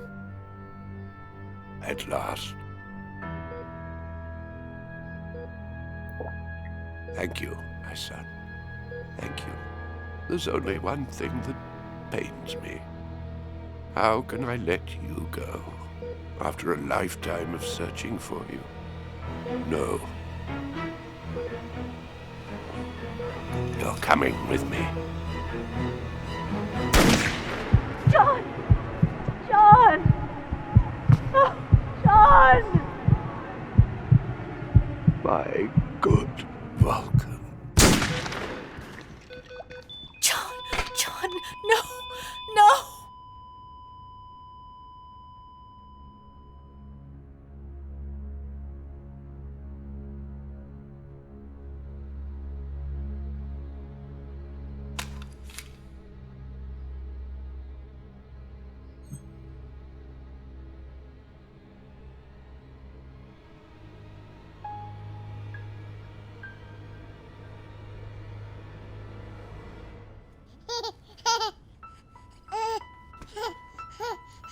Years before, an old man who claimed to be a messenger of the King of Naples spent a night at your father's estate. The next morning, he had disappeared, leaving behind all of his belongings. His clothes were lying on the bed, covered in blood. And among the clothes and blood, they found a happy and healthy baby. You. Whoever they were, they transmuted me as a child, centuries before I even met you. You only overwrote the process, allowing me to come back as an adult instead of a child. You win, John.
Joke! Oh, Joke! Thank you! It's your birthday!